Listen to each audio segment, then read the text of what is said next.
Another Savior. Holy, holy, holy, holy, Adimebujuku.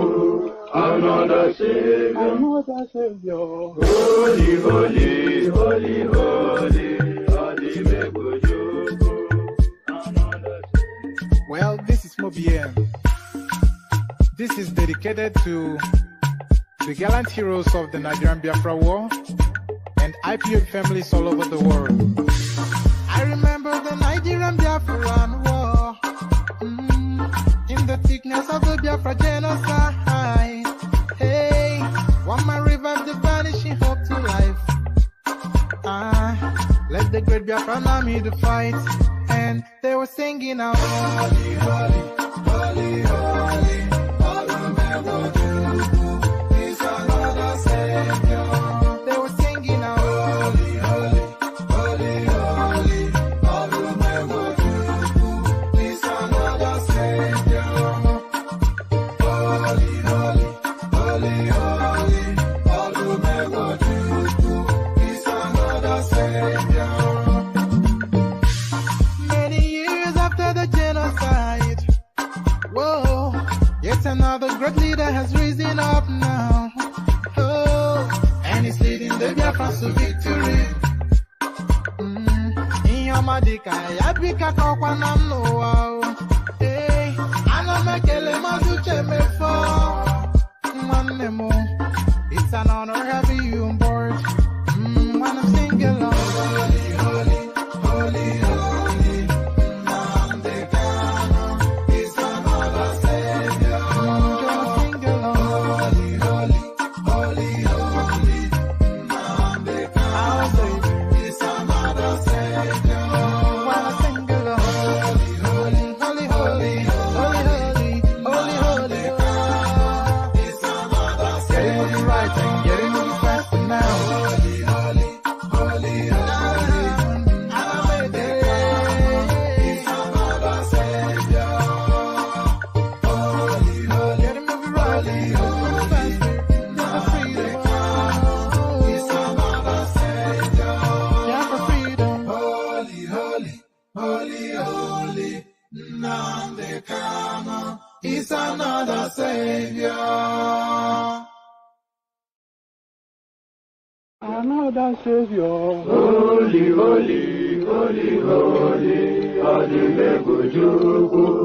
Another Savior. Another Savior. Holy, holy, holy, holy, Adimebujuku.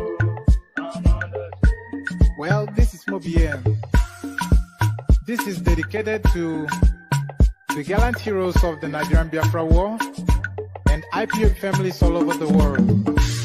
I remember the Nigerian Biafran War, in the thickness of the Biafra genocide. Hey, one man revived the vanishing hope to life.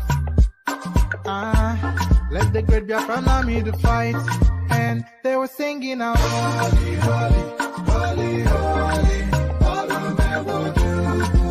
is another Savior. They were singing out, holy, holy, holy, holy, is another Savior. Holy, holy, holy, holy, is another Savior. Many years after the genocide, whoa, yet another great leader has risen up now. Oh, and he's leading the Biafrans to victory. In your madika, yabika kokwana no. Hey, anamekele mazuche mefo. And there it is right there. So welcome one and all. Good to see you there, dear friends. So the Holy Holy song from the Eastern people. So the dulcet tones of the singers from the Eastern space. So Holy Holy, as guys, I bring you this. From $3 billion monthly under Jonathan, NNPC now remits $0 to CBN. So it's the person who should know that is telling us this, Emefiele. So what's happened since Goodluck Jonathan? That and by the way, that's $3 billion a month that the NNPC was remitting, and now they remit nothing. So that's now $36 billion wiped off the Nigerian balance sheet. But what has happened since Goodluck Jonathan to Buhari, that's wiped out $36 billion just in a fell swoop. So hopefully we'll find that out in the course of reading this. From $3 billion monthly under Jonathan, NNPC now remits $0 to CBN. The governor of the central bank, Emefiele. So Emefiele making the headline there. So now, 2 days now, a turn up for the books. A turn up for the books. A turn up for the books. We will fish you out. Peter Obi's VP Dati threatens kidnappers and looters. So this is a real 360 turn in policy position, because his principal, Peter Obi, has always been quite categorical. There's no ambiguity in it. He has said if he takes over the reins of power, the last thing he will be doing will be chasing people who corruptly enrich themselves. So he said he was not going to go after the looters, but his vice presidential candidate either has a difference of opinion or there's a reversal in position. We will fish you out. Peter Obi's VP, Dati Ahmed, threatens kidnappers, looters. So quite why the reversal in position, I will find out shortly.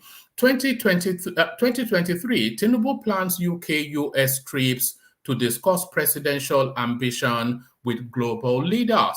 So there it is right there. So we've seen all of the main contenders, of course. We've seen them traverse. We've seen all of the main contenders. We've seen them traverse the globe, with the exception of Tinubu. He has not done that presidential travel. So it looks as though he's now taking his campaign globally. And of course, the obligatory Chatham House speech, the Chatham House engagement, you can bet that that is documented and scheduled for that trip. But what does this mean now as Tinubu goes global with his Agbado campaign? So Agbado in London, Tinubu plans UK-US trips to discuss presidential ambition with global leaders. So quite what this means, we'll find out shortly. So this now, this is nothing to do with politics, but this is a storyline that I have been tracking, and we have been tracking on this platform for quite a few months now. So we want our boots back, we want our property back, and we're talking about, of course, things looted under that colonial period. Benin bronzes, Nigeria hails Great Day as London Museum signs over looted objects. So there it is right there. I'm not quite sure if it shouldn't even be a penalty. Never mind London signing it over. But then it now being signed over, where does it then end up? So a lot of questions still. It should rightfully go to the Benin Kingdom, and they should already have a museum to house all of these things. Benin bronzes, Nigeria hails Great Day as London Museum signs over looted objects. So I have been tracking that, and I'm very glad to hear that as well. Tinubu begins US-Europe campaign December the 4th. So I think we've already caught that in another instance. So let me bring you this now. Femi Fani Kayode and Dino Milaye hug and laugh weeks after dragging each other online. So Dele Farotimi don't die at their war. These people, they don't give a hoot. It's all a sport to these people. If you don't know that already, which I'm sure that you do, if you don't know that already, then know that now. There's no animosity between or within. I'm not sure about Peter Obi, who is a new phenomenon to the space, but certainly no animosity between Atiku and Tinubu, certainly not. It's nothing personal. We've seen them at airports hugging and joshing and laughing at all of us. So there's no animosity between a lot of these people. It's just sport and politics. And that, of course, very much captured with this. There's a video to go with it as well, which I'll try and download to play to you. No, there is no animosity at all between these people. It's all sport to them. And if you die in their war, more fool you. Fani Kayode and Dino Milaye hug and laugh weeks after dragging each other online. So there it is right there. But you that you have fallen out with your friend and done all manners of things on their behalf. So that is what they think. So what does this portend for Osun State, though, is the question. You would have thought a serious moment, the serious moment you would have thought requires serious actions. But can you get serious actions from an unserious person? That's the question. Serious moments require serious actions, but can you get serious actions from an unserious person? So that question being put to Governor now Adeleke as he enters State House the way he has always been living his life, singing and dancing and acting the fool. Acting the buffoon, Governor Ademola Adeleke dances to Buga on his first day at work as governor of Osun State. So, that is it. If they say one chance, I think the people of Osun State, they have entered exactly that. If they are saying one chance, the people of Osun State, they have entered exactly that. So that is how ridiculous it's going to be for the duration in Osun State. So there it is. Potpourri. There's one more headline that I want to bring you, but I'm not sure. Let me bring you it and then we'll see. I am not fit as I used to be. I need a break. Grandmother 83 forced to put 37-year-old lover on sex ban because she keeps ending up in hospital. So 83-year-old woman dating a 37-year-old man, and then of course she cannot keep the pace. So there it is. That's just I'm not quite sure if that is what we should be discussing, but I saw it and it struck me, and I thought, okay, why not? Let's see what we make of that. So as ever, a rich and diverse menu. That's always the case. That's what you have come to expect of this place, a rich and diverse menu. So lean back, kick back, take it easy, relax into it. So render yourself to the space for however long the session lasts, and then just go with the flow of the arguments. Come join us on the screen if you're able to, but if you're not able to, then just argue along wherever you are. Argue along wherever you are. So lean back, kick back, take it easy, relax into it. The usual protocol. Click on the like button as you're coming in. That should already be standard practice by now. So just as soon as you're logging onto the session, you click onto the like button. So that should just be a routinous thing that you do. So click on the like button. And if you're not already subscribed, please correct that as well by clicking on the subscribe button. So do that as well. So now, if you want to come join us on the screen, click on this hyperlink that I'm highlighting on the screen right there. Now, if you want to come and join us on the screens, click on that hyperlink that you can see on the screen that says StreamYard, especially if you're a new voice or a female voice. If you're new and female, that's exactly what we're looking for, because underrepresentation, of course, of that tonality on this platform. So if you are new and female, then you get priority. So click on it. We don't bite, except you want us to. So there it is right there. So click on like, click on subscribe. Those are mandatory. Click on the hyperlink that says StreamYard if you are inclined to come and join us on this on the screen. So that is at your discretion. And then also at your discretion, if you feel inclined to donate towards the platform, click on the hyperlink that says buy your host a coffee. It doesn't actually say a coffee. It says buy your host cups of coffee. So with the emphasis being on cups, so make sure you go there and be just as liberal as you can be. So if you feel inclined towards tipping towards the platform, then click on the link that says buy your host a coffee. So all of that. So as you set about those tasks, let me provide you with another little vignette of music as we get there before we get into the full throes of it. So another little sub song of music.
And there it is right there. You caught me again in the middle of a bad habit. So, pardon me, it's vape. So, Osundi Owende, as guys, I bring you this. From 3 billion monthly under Jonathan, NNPC now remits $0 to CBN. The governor of the CBN informing us this time around, Godwin Emefiele. Godwin Emefiele, the Central Bank of Nigeria's governor, stated over the weekend that the official foreign exchange receipt from crude oil sales into Nigeria's official reserves has depleted from over $3 billion monthly in 2014 to $0 today. At the 57th Annual Bankers Lecture, sponsored by the Chartered Institute of Bankers of Nigeria, CIBN, in Lagos on Saturday, Mr. Emefiele said there was no significant loss in foreign reserves due to the Naira's struggle and the rise in demand for forex. He stated that a severe crisis in the Nigerian foreign exchange market is putting pressure on the country's reserves and suppressing the value of the Naira. The official foreign exchange receipt from crude oil sales into our official reserves has dried up steadily from above $3 billion monthly in 2014 to absolute $0 today, he said.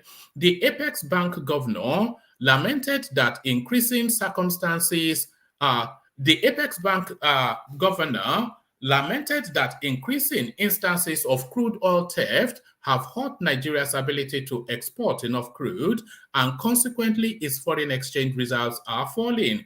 Mr. Emefiele explained that the inflation rate would continue to be high and beyond the 12.5% threshold that supports growth, but he said CBN could maintain the current tight monetary policy stance in the near term amidst rising inflation expectation and exchange market pressures.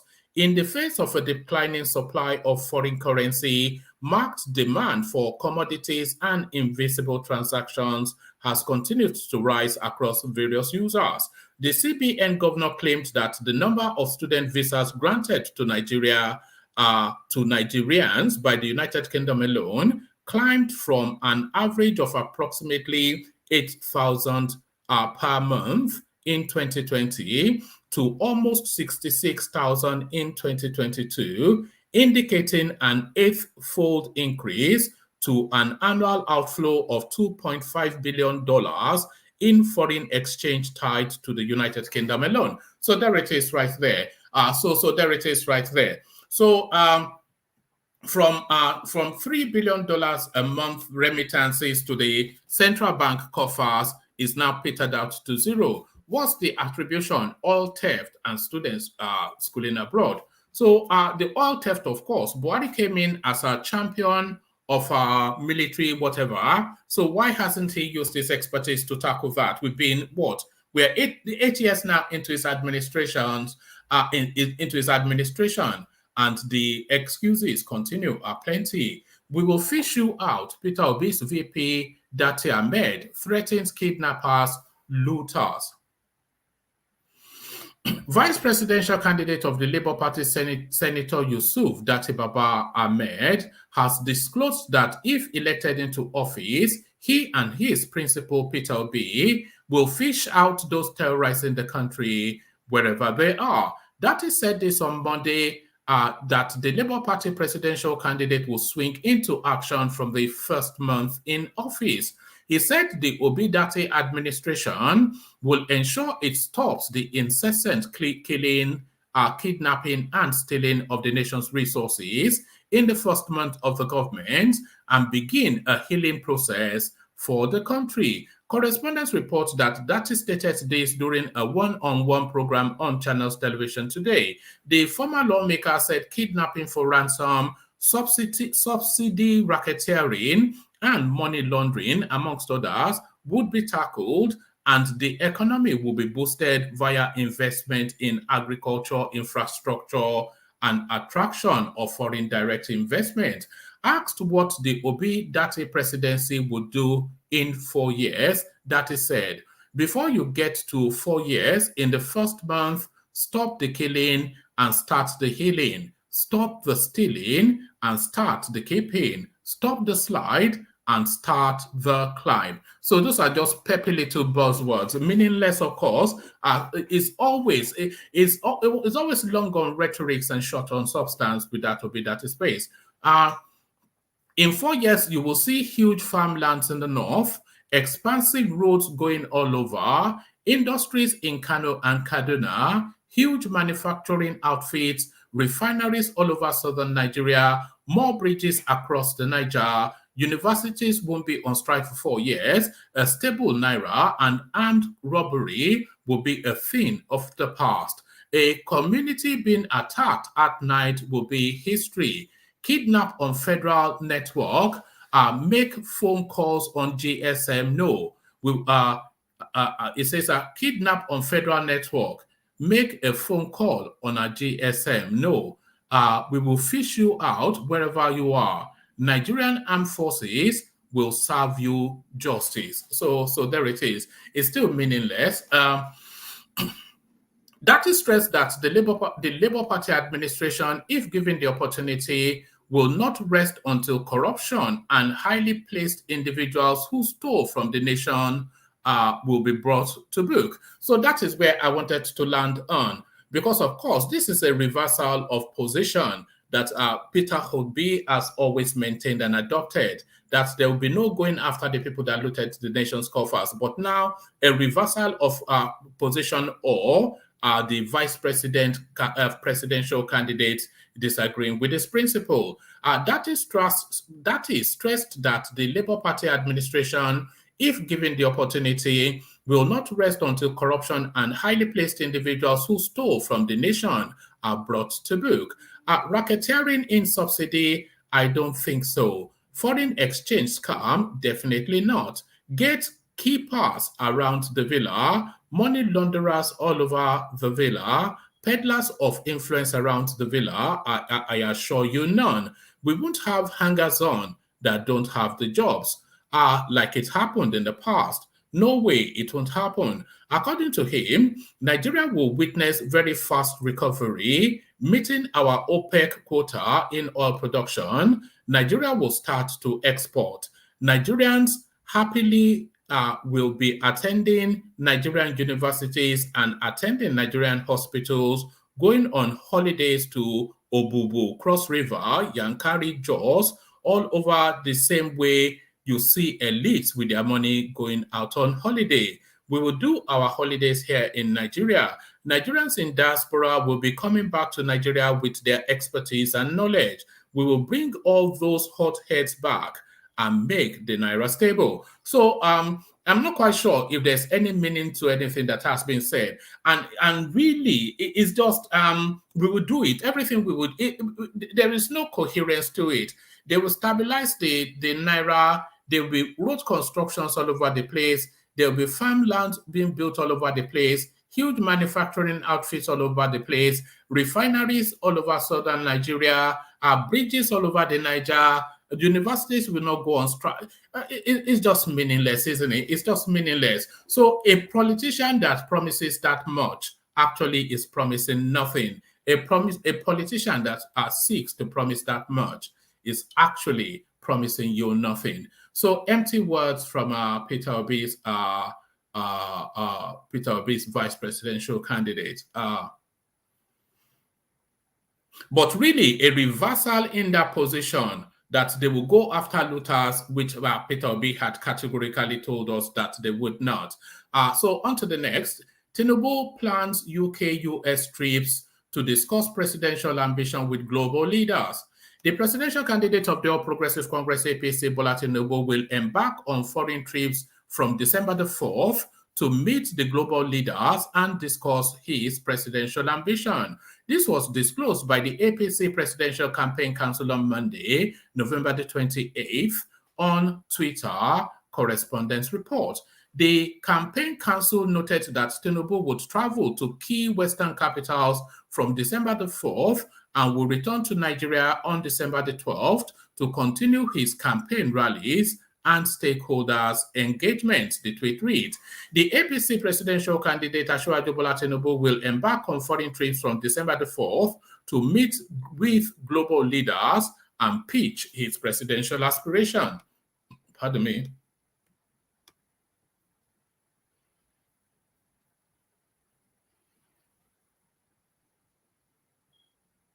Hold on. Right. The APC presidential candidate will travel to key Western capitals from December the 4th and is expected to return to Nigeria by December the 12th to continue his campaign rallies and stakeholder engagement. Tinubu and his delegation will be in London, United Kingdom, France, and key European Union member states to share his vision and plans and to also solicit the support of Western powers for the democratic process that will usher in the new administration in Nigeria from May the 29th, 2023. Tinubu hopes to succeed the APC-led administration of Muhammad Buhari. Since the party took over the leadership of the central government in Nigeria in 2015, this is the first time it will be organizing an election where it hopes to transfer power from one candidate from its own fold. While in London, Tinubu will address the Chatham House, the United Kingdom's elite foreign and policy think tank institution, where he will speak on security, economy, and foreign policy on Monday, December the 5th, 2022. Tinubu will embark on foreign trips to meet with some global leaders and influencers. Western powers are still very influential on elections in Africa, and they have more than passing interest in Nigeria's election as the largest economy in the continent and biggest black nation on the planet.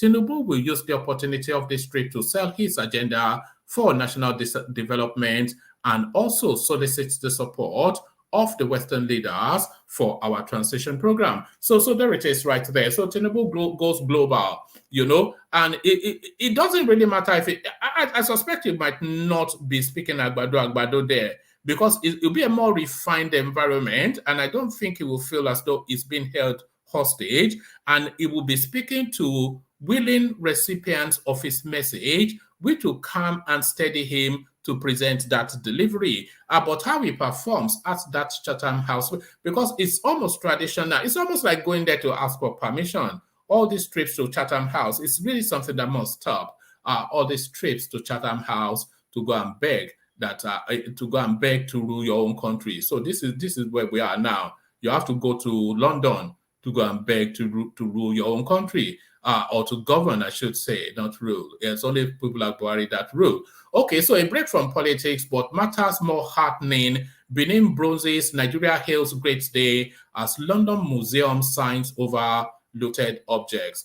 A United Kingdom museum's signing over of its collection of objects looted from the Kingdom of Benin is a really great day. The head of Nigeria's National Commission for Museums and Monuments told the BBC.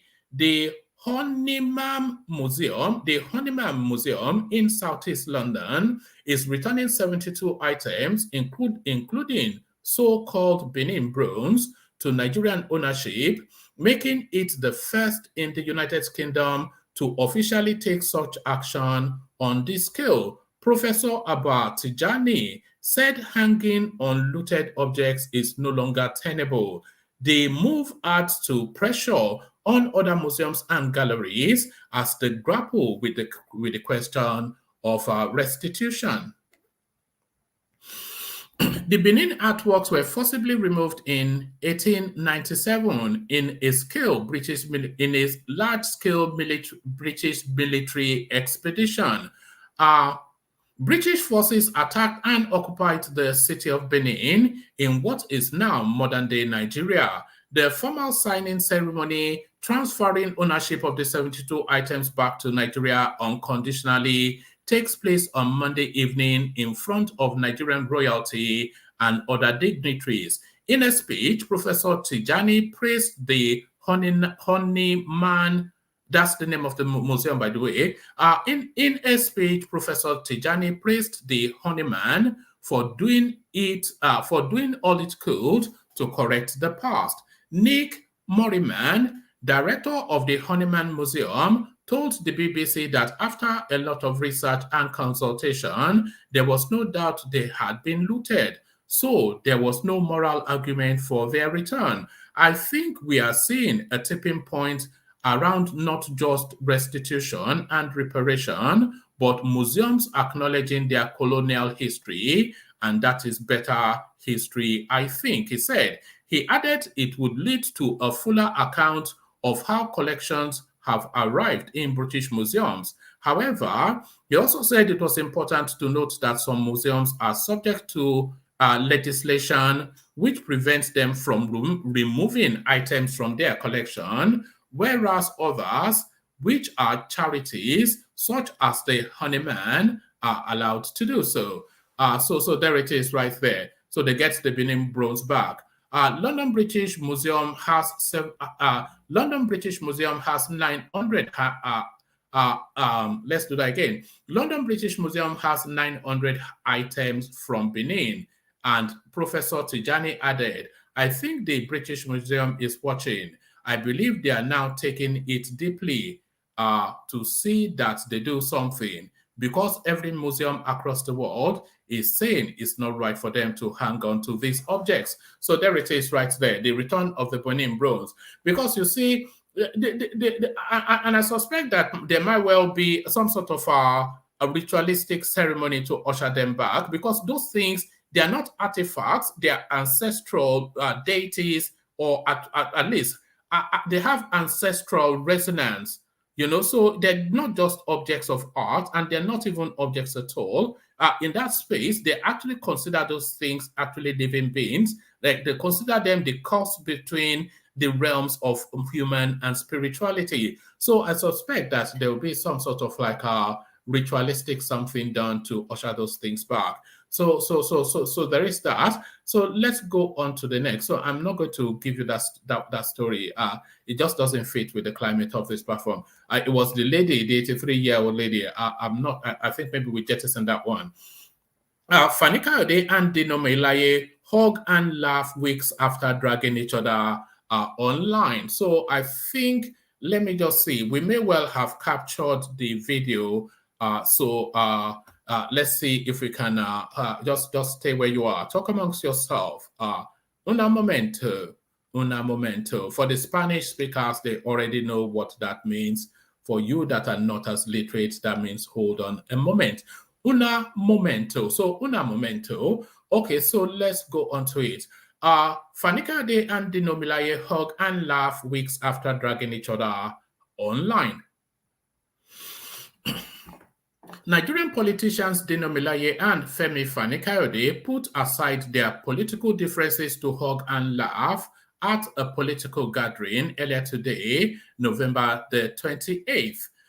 Recall that both men have been slamming each other on social media since the 2023 general election campaign began. While Dino speaks for the PDP, Fani Kayode speaks for the APC. So there it is. I think really, I think it's more the video really just to acknowledge really that don't die in their war. So that's essentially don't die in their war sort of narrative. Hold on, let me just see. Let me see what did I upload there. Okay, let me just grab this one as well. Just stay where you are. Stay where you are. Stay where you are. Hold on. Hold on. I'm coming. Hold on. I'm coming. Yeah, don't be. The bag say, my friend, if I say, how do you like my MCO Lomo? Do you think I will make a good Agbero? That's the question. Will I make a good Agbero? I certainly have the body size, but do I have the panache or whatever it is? You know. Would you believe that I have never been in a fight in my life? I cannot recall ever being in a physical fight ever in my life. Can you imagine that? I've never, ever been in a physical fight. So quite how I can be. Okay, yeah, so I got it there. So let me bring you this last one. It's really all to do with the video as well, but I'll just give you the little caption that goes with it, and then I'll play you the video in the room. Governor Ademola Adeleke dances to Buga on his first day at work as governor of Osun State. Governor Ademola Adeleke thrilled some residents of Osun State with his dancing skills as he danced to Kiss Daniel's song Buga on his first day at work as governor of Osun State. He assumed office on Sunday, November the 8th. So there it is right there. As ridiculous as he always has been. Ridiculous as he always has been. So let's kick it off then. Before I bring you the panelists, let me kick it off with the Buga silliness.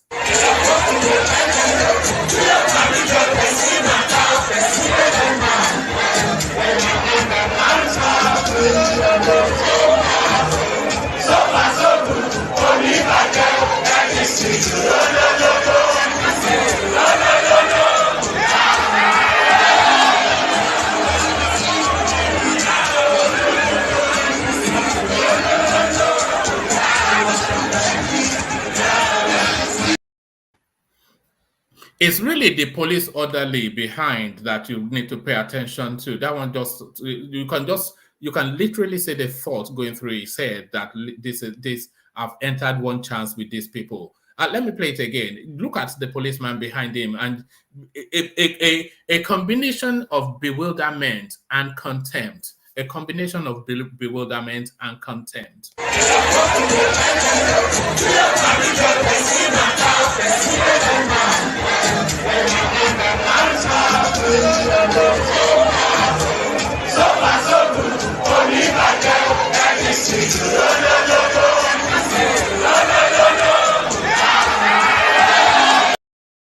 There it is, Gomino. Okay, let me play you the second video. I'm playing you 3 short videos, and then and by the way, welcome to Ajanle Koko, of course, the top dog. Baba Akure, the topper dog, and War Peace joins us early this time around, Top G as well. So let me play you this other video as well.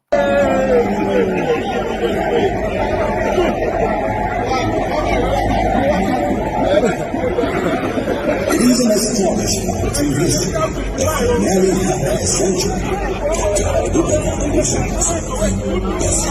after this political still busy so his well-documented odyssey begins that he was born in May 17. So there it is right there. Don't die in their war. Don't die in their war, as they say.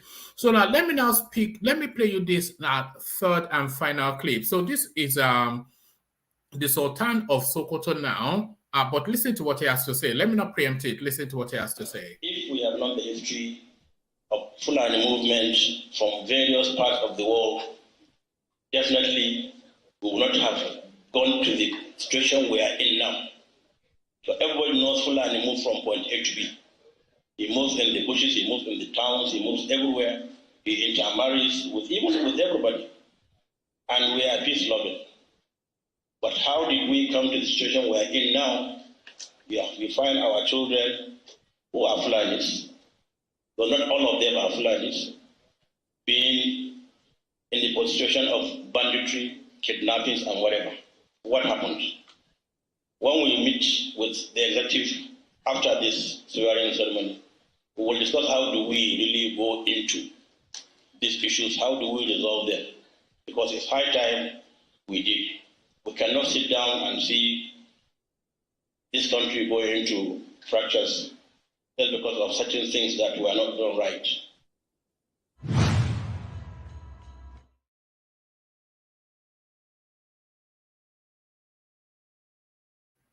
So there it is. That's the Sultan of Sokoto. But I query the sincerity of what he has to say, because this has been an ongoing thing. And the one thing that we know, he has a godlike supervision over that space, and his word moves that space a lot. And because of just the preponderance of the banditry, we know that it cannot be happening unknown to the people that can check it. And one of the foremost people that can check it are people like Buhari and people like the Sultan of Sokoto. So how sincere are those words? To your panelists, let's kick it off with Baba Akure. Baba Akure, are you ready? Baba Akure. Yeah, I'm here, woman. Oh, all right, brilliant. Always a delight, always a pleasure. So that's Baba Akure for people always asking of him. So you saw that clip of the Sultan of Sokoto, but how sincere were those words by your reckoning? He's saying it is high time they put a check to the Fulani bandits, but why was it not a high time all the way through? Well, thank you very much for having me tonight. Well, I think it is clear to everybody now that Fulani are are most people that causing confusion in Nigeria. But is it only Fulani doing this? No. But they are the majority based on the eyewitness and the count of so many people that are involved in, being their victim. So for this to come out from this man, I think it is clearly showing to us now that, okay, well, we know exactly, they understand, they know what is going on, but some of them are just plain, they are just want to be political correct. So that is why they don't want to admit that they are the people that are really causing confusion in Nigeria. And I think he also mentioned that Fulani moved from one place to another from another country. But the only thing, I don't know if that is really what he means. But I think we need to really jettison this issue of Fulani from Gambia, Fulani from Niger. I think we should do away with that. Those people who are causing havoc, they are from Nigeria. That is my own opinion anyway. Because I don't see somebody coming all the way from Gambia and know in and out of what is going on in Nigeria and know every route in Nigeria to kidnap somebody and just go through the bush. And no, I don't really want to believe that. But it is possible, But really, more to it, really, it's just people just being able to stroll through other people's property and destroy what they have labored for. So whether they are Nigerian Fulanis or foreign Fulanis, just the idea that they can stroll into a corn farm and just destroy it, that cannot be something that can be sustained. That is right. So hopefully, I hope they, like you said, they want to mix some stakeholder on how to deal with it, and I do hope that they find solution to that, because what is going on, it is not really impressive. Particularly this issue of kidnapping, that you cannot even move freely on the road, you cannot go from one point, from point A to point B. It is very barbaric. So that is my take on that. All right, brilliant. So let me take you to matters economic. So under the Goodluck Jonathan administration, Nigeria was earning $3 million, but not every year, every month, from NNPC remittances into the federal coffers. $3 billion.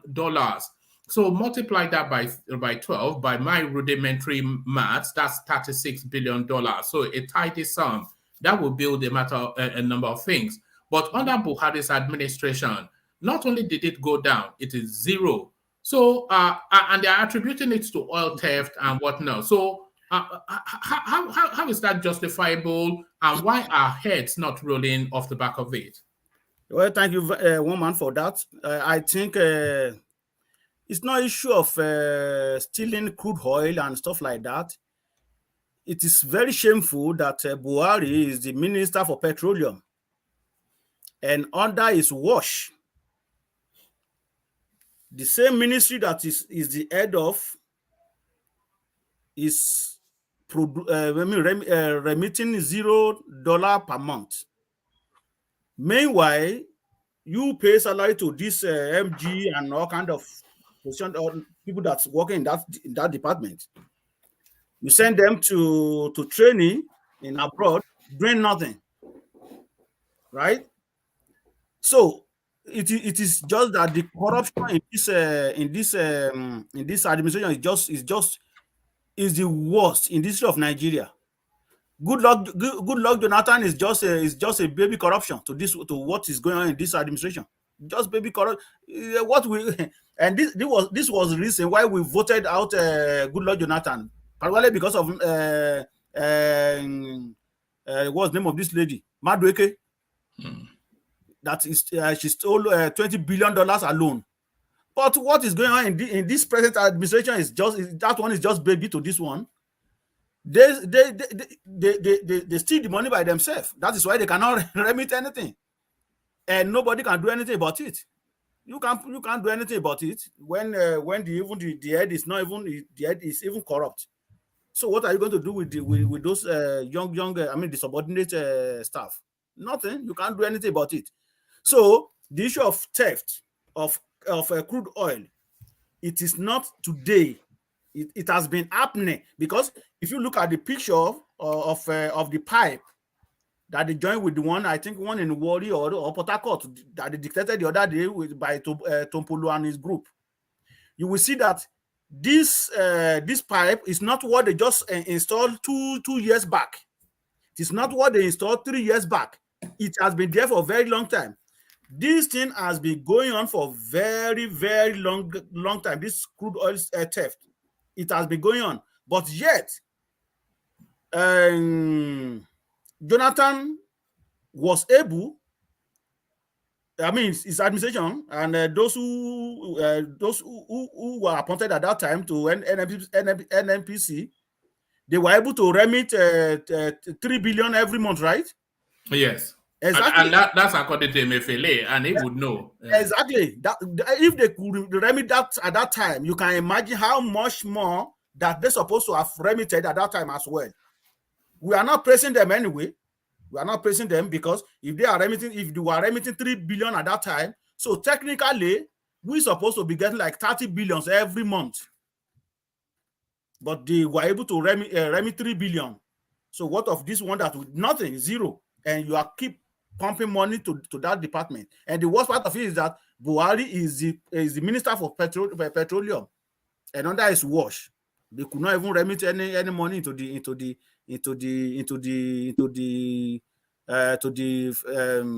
Apex Bank. So it is very shameful. I by the time these people leave the power. The thing is, they would have amassed, in fact, not they would have, they have already amassed so much wealth that it's almost impossible to get anything back from them. Somebody that commands $10 billion, how do you go about? You can't arrest him, you can't sue him. What do you do? You said $10 billion? At least quite a few of them would have amassed to that. That's just baby money to these people. You are talking of, maybe you are talking of NNPC chairman or NNPC MD. But if it is all these people, they steal more than all that. They run the country aground, dry. Anyway, I wish Nigeria good luck in 2023. Anyway, that is what I can say. And one of the problems is that when nepotism take center stage of nominating or employ people into key position, that is the result of that. When you think that, okay, well, because some other part of Nigeria, you cannot work with them because you don't trust them. So what happened to your kinsmen that you trust now? And look at how they run the country aground. Do you think the country's biggest problem is corruption or nepotism? It is corruption brings nepotism. So I will say corruption. Because because I think it is nepotism, because a lot of the people that even Peter Obi's running mate that he made, he was saying that what Buhari is running is a friends and family sort of government. So, and there are so many gatekeepers in the Aso Rock. So before you say Buhari, there's at least about 3 to 5 sets of people that you have to bribe heavily. And we're not talking, we're talking millions of dollars that you have to grease all the way in and grease all the way out. So incompetent people that don't really, not fit for the portfolios that they're giving, but they're just giving those portfolios because of the relationship with the president and of course corruption from there. Well, you are right in your own opinion. But I started on my own opinion to the fact that corruption leads to nepotism, because you see all these people that they employed, they already give them money, spend money during their campaign.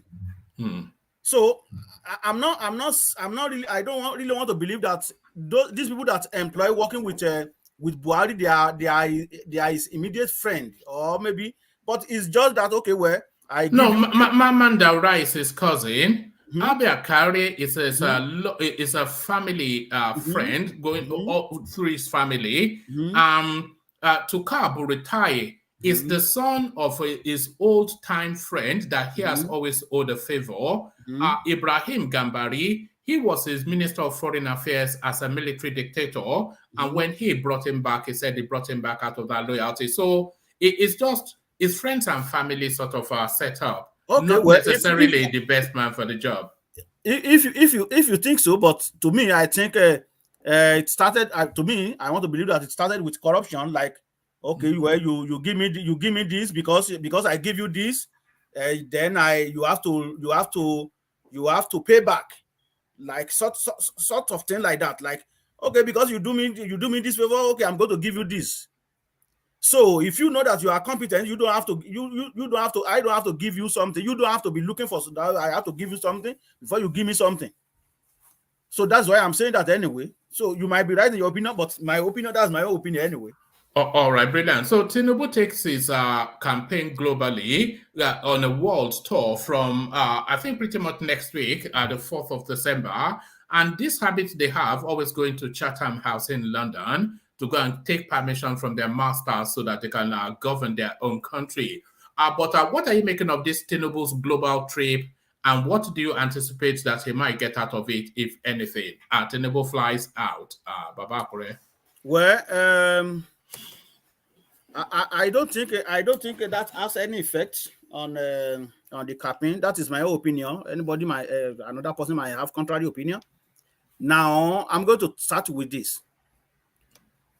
You want to go to foreign land, Western world, and then campaign, unveil your campaign strategy and whatever you want to call it. Now, the Nigerians that you want to govern, so many occasions, they want to speak to you, like have opportunity of asking you questions. You refuse to come. Said blah blah blah blah blah blah blah blah. That's what they are saying there. Then you want to go to US, you want to go to UK now, go to France, go to US, and then go and campaign. You want to go and unveil your agenda to King Charles III, or what's the name of this guy from this Prime Minister, UK Prime Minister? Sunak. Okay. And then you want to go to France, you want to go to US. What does he have to do with us? But are these people going to determine the election? If Nigeria can really stick to what they believe, and if they really believe that this is our country, this is their country, and they want to take the bull by the horn, I don't think it's going to really change anything anyway. And like I always say, if Nigeria believe that it's Tinubu their best choice, good luck. If it is Peter Obi, good luck. If it is Kwakwaso, good luck. If it is Atiku, good luck. But the election should be free and fair. Not that somebody will just come from one room and just bring out one ballot paper stuff with a ballot box full with a ballot box and exchange it with the one on the line. So if Nigeria get their money, that's their own problem, and they vote for Tinubu, good luck. I am not going to crack my brain on that. It's after 4 years, they will refresh their memory, and they will say, oh well, if we have known, then they will try another one. But the free and fair election is what matter most to me right now. But Baba, let me ask you a question. I'm not asking who you would like to see, but who do you think will win the in your heart of hearts? Who do you think will win the 2023 election? Who do you think will sit on that seat? Well, based on I'm not going to dispute the fact that Tinubu know what to do, right? And I'm not going to dispute the fact that some northern leaders, particularly governors, will work because they are all criminals. They will try all their best to work for him because of their own selfish interest. Not that they are working for the northern as well. If they are hearing me now, they can go ahead and hear me very well. It's not that they are working for the interest of northern part of Nigeria, but they are working for themselves. When these people, this crook, gather themselves together and they spend their money, I see Tinubu as the person that they want to. So that if that answers your question. No, the only reason why I'm asking that question is a lot of people they are very critical of Tinubu because of his misspeaks and concerns about his health, but no, they don't pay attention enough to how he's positioning himself in terms of policy, in terms of ideology, and in terms of his plan for the country. So this guy might make either a completely stupid speech or an extremely brilliant speech, but all people seem to listen for is if he says Agbado or if he says PDP instead of APC, and that is the headline of it. So if this guy is likely to be the next president of Nigeria, which a lot of people agree with you that he stands a good chance of being the next president of Nigeria, is it time for us to move away from all this? I'm just talking about the political space now, not necessarily you and I. Is it time for the political space to move away from all this inane Agbado all of the time? And he said APC, PC. He will do that many more times. So if we're going to be just holding on to that, then the ship might sail before we reach the dock. Should we start to pay attention to this guy's policy positioning and interrogate that rather than people obsessing about all this Agbado something? Is the Agbado already done? You know, has it turned into popcorn? Let's forget Agbado and talk about popcorn. Huh? Well, I think you are very right with that, because I would like to go along with what you said. I think it is high time that we do away with this, like Dr. Abati said on TV the other day. He said it is time for us to move away from this issue of this person doesn't have certificate, this person doesn't have this, because if you want to contest all that, if you go to court, the constitution states that, okay, well, to be a president of Nigeria, you have to have at least school cert, which almost everybody have a school cert. So you cannot say, okay, Victor B does not qualify. You cannot say Tinubu does not qualify. You cannot say that Atiku does not qualify. So all of them are qualified in their own way. Now, people are saying that, okay, well, they should continue with that. They don't know what is going on, because, like I said, there's a lot of criminals in Nigeria, a lot of criminal politicians that they are working for their own interests. Not because of the southern part of Nigeria, not because of the eastern part of Nigeria, not because of the northern part of Nigeria, but to get more wealth for themselves. It's not that they really care about people. Look at the video you just show now, right? You will see that you see what's the name of this guy? And Fani Kayode. Remember, these are the people that were fighting on. I will do this, I will do that. They blasted themselves on Arise TV, right? Then look at what is going on right now. They are happy because they stole our money. They use our money to laugh. They just, what they are doing is just they are mocking us. Look at this. They will say, look at these fools. But you will be fighting, have cutlass, fighting for these people. Why? They just settle somewhere and they just drink their champagne and they just enjoy their life and just okay. Well, I think we can give you this position so you can make more money. So that is what is going on. They are mocking us. So it is time for Labour Party to do away with issue, or PDP or Kwawanso or whatever, to do away with issue of Agbado.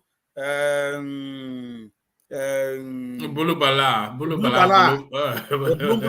It is time to do away with that and concentrate on the issues. What do you have for us? Then we can decide, okay, well, this is the best person. Like I always say, if I could be in Nigeria today, it doesn't really matter. Because my mind is made up. I will vote for Peter Obi. Nothing can change it. That is the fact. It doesn't really matter if I'm wasting my vote. Good. That is my own. I'm voting for my own conscience. It's not because of issue of money. It's not because of, okay, because he's the best. I mean, he's the saint among them.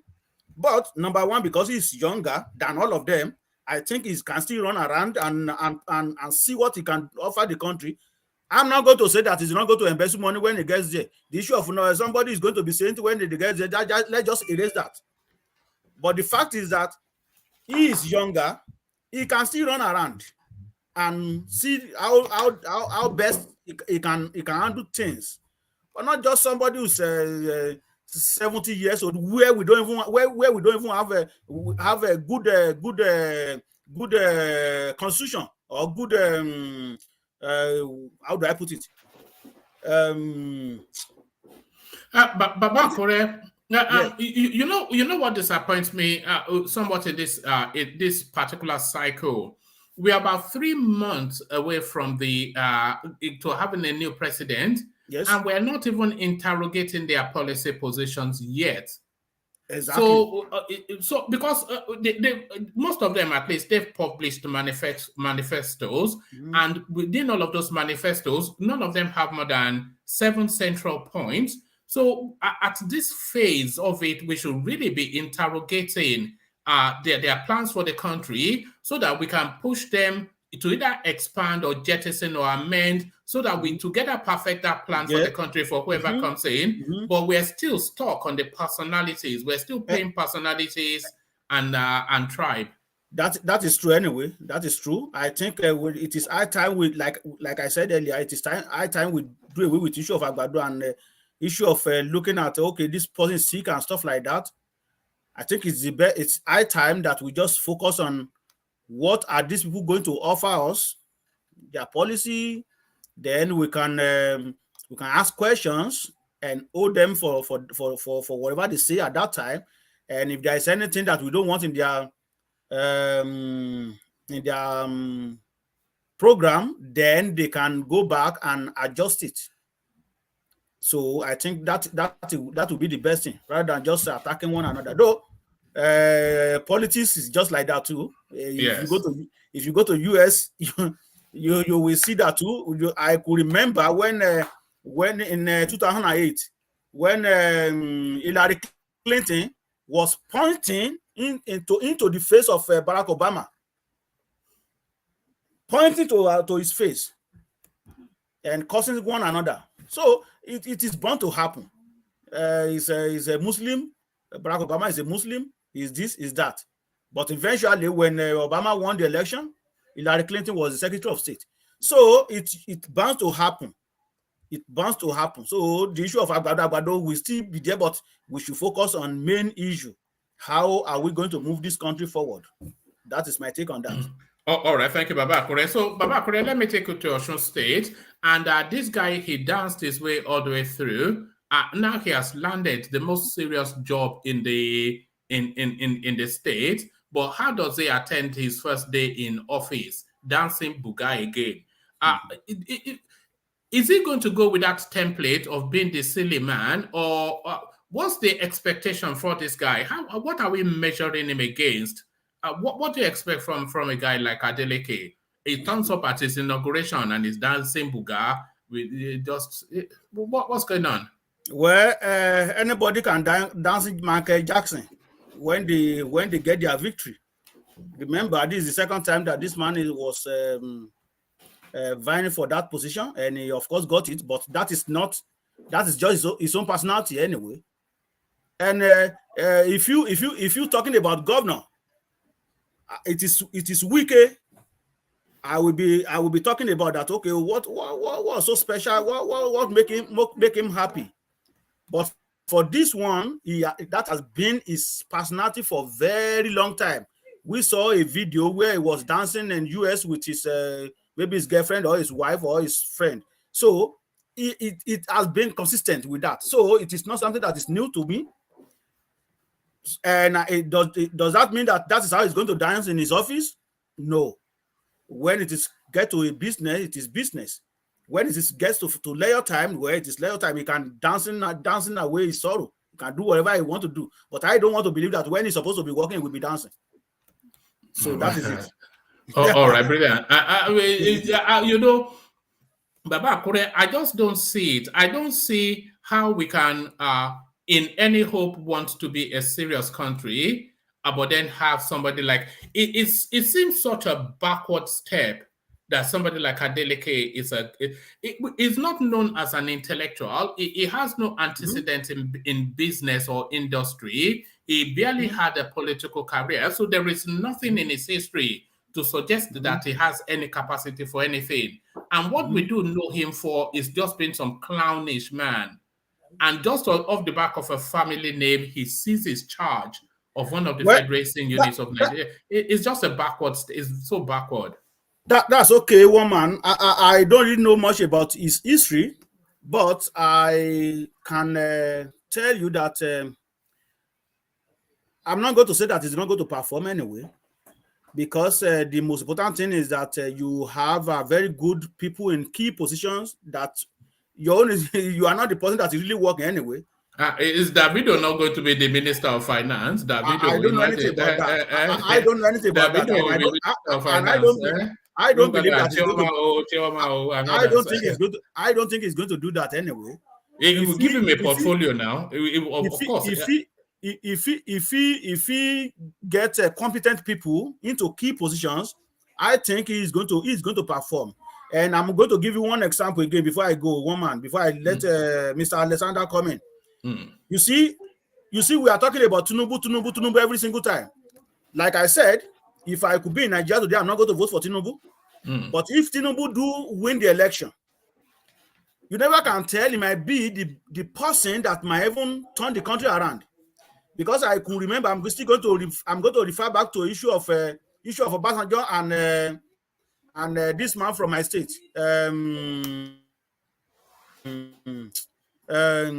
What's the name of this man?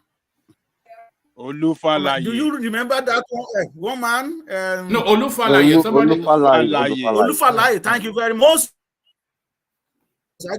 I was arguing with somebody.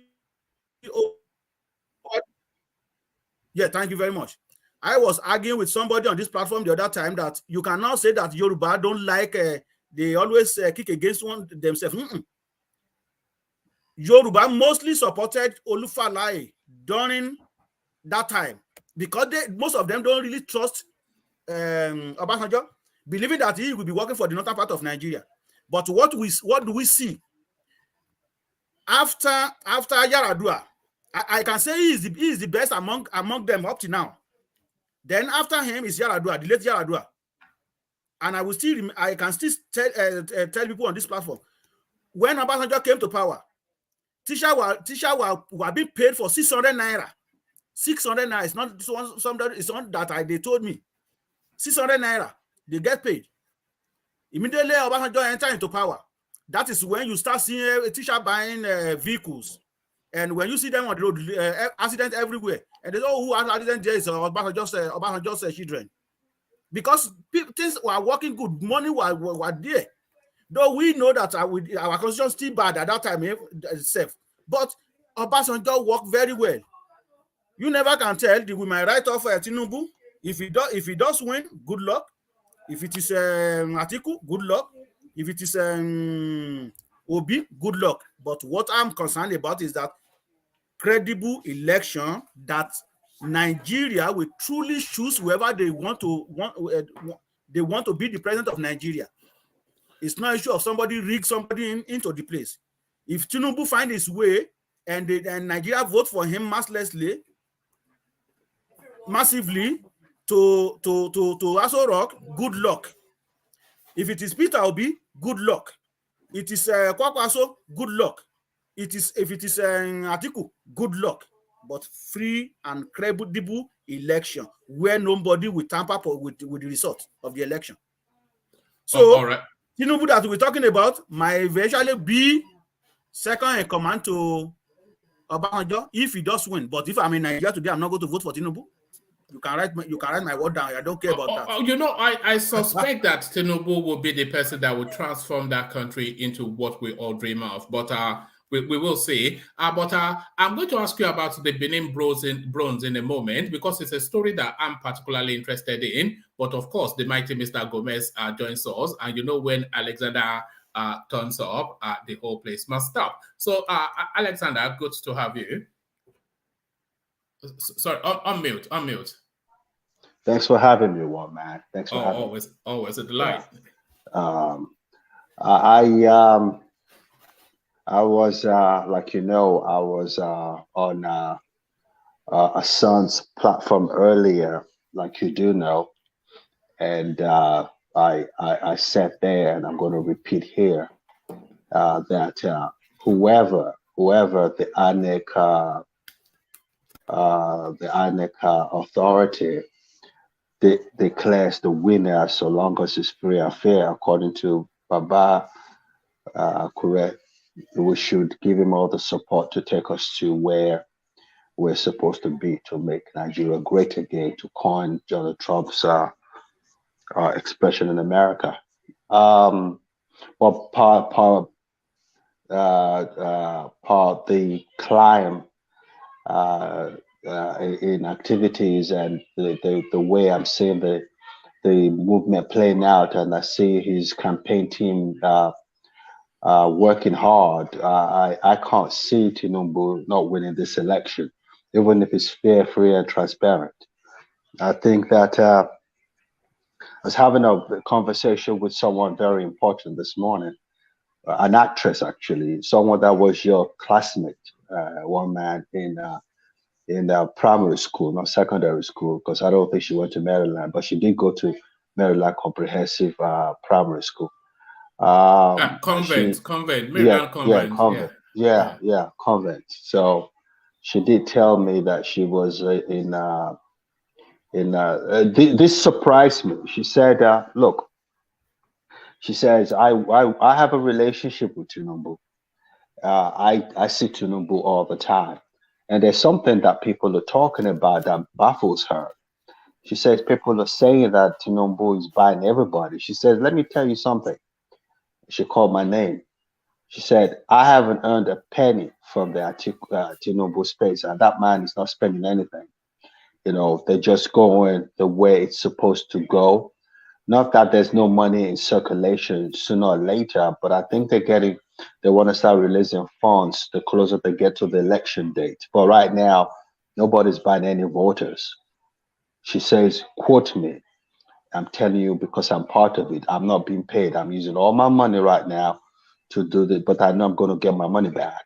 So let's forget about Tinubu having so much money to buy the electorate. That's not what's playing out. This person's in the inner caucus, and she knows what she's talking about. So, and I trust her wholeheartedly because I've known her for a long, long time. You know, Alexander, it really disappoints me because the politics that the Nigerian space is playing, I consider it to be lazy politics. Tinubu is campaigning to be president, but other people seems to be campaigning just to bring him down. To bring him down. Yes, that's true. I noticed that too. I think the handwriting is on the wall. They know in their heart of hearts that he's the favorite to win, and that's why they're trying to demarket him. One word that I've learned from this platform too. They're trying to demarket him, but it's not working. The more they demarket him, the more popular he gets. You see, this is what I know about this man. One, because I'm a Lagosian from the same local government, and secondly, because I know how that generation of and Angelico can confirm this, how generation of Lagosians behave. They're extremely detribalized and very, very playful, full of effort.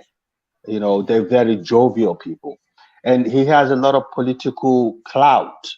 People like him because he's helped people in the past.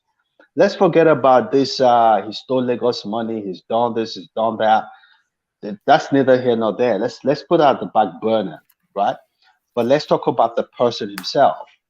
He has a lot of political will because people think it's time for them to repay for all the help he's done for them in the past. Be you Igbo, be you Northerner, be you Southerner. And that's what's playing out here right now. Is it the most qualified person? Is it the fittest person in the world for that job? No. But, like you said on this platform yesterday, right now, nobody can take it away from him. He's campaigning more than any other presidential candidate. Twice as much as any other presidential candidate. He's here, there, and everywhere. And it's beginning to take its toll on him because this is not a young man. Atiku is not doing half of what Tinubu is doing. So if he wins, it's the dividend of campaigning, it's the dividend of hard work because he's doing what he's supposed to do. The way he's playing this politics is on a totally different level from the way Atiku and Obi are playing it. Totally. He's doing things that I've never. Alexander, there's an inherent contradiction in this now subsisting mantra that this guy is unfit mentally and physically. So they're saying Peter Obi is a younger and more agile spec. They are saying Sowore is an agile, more younger spec.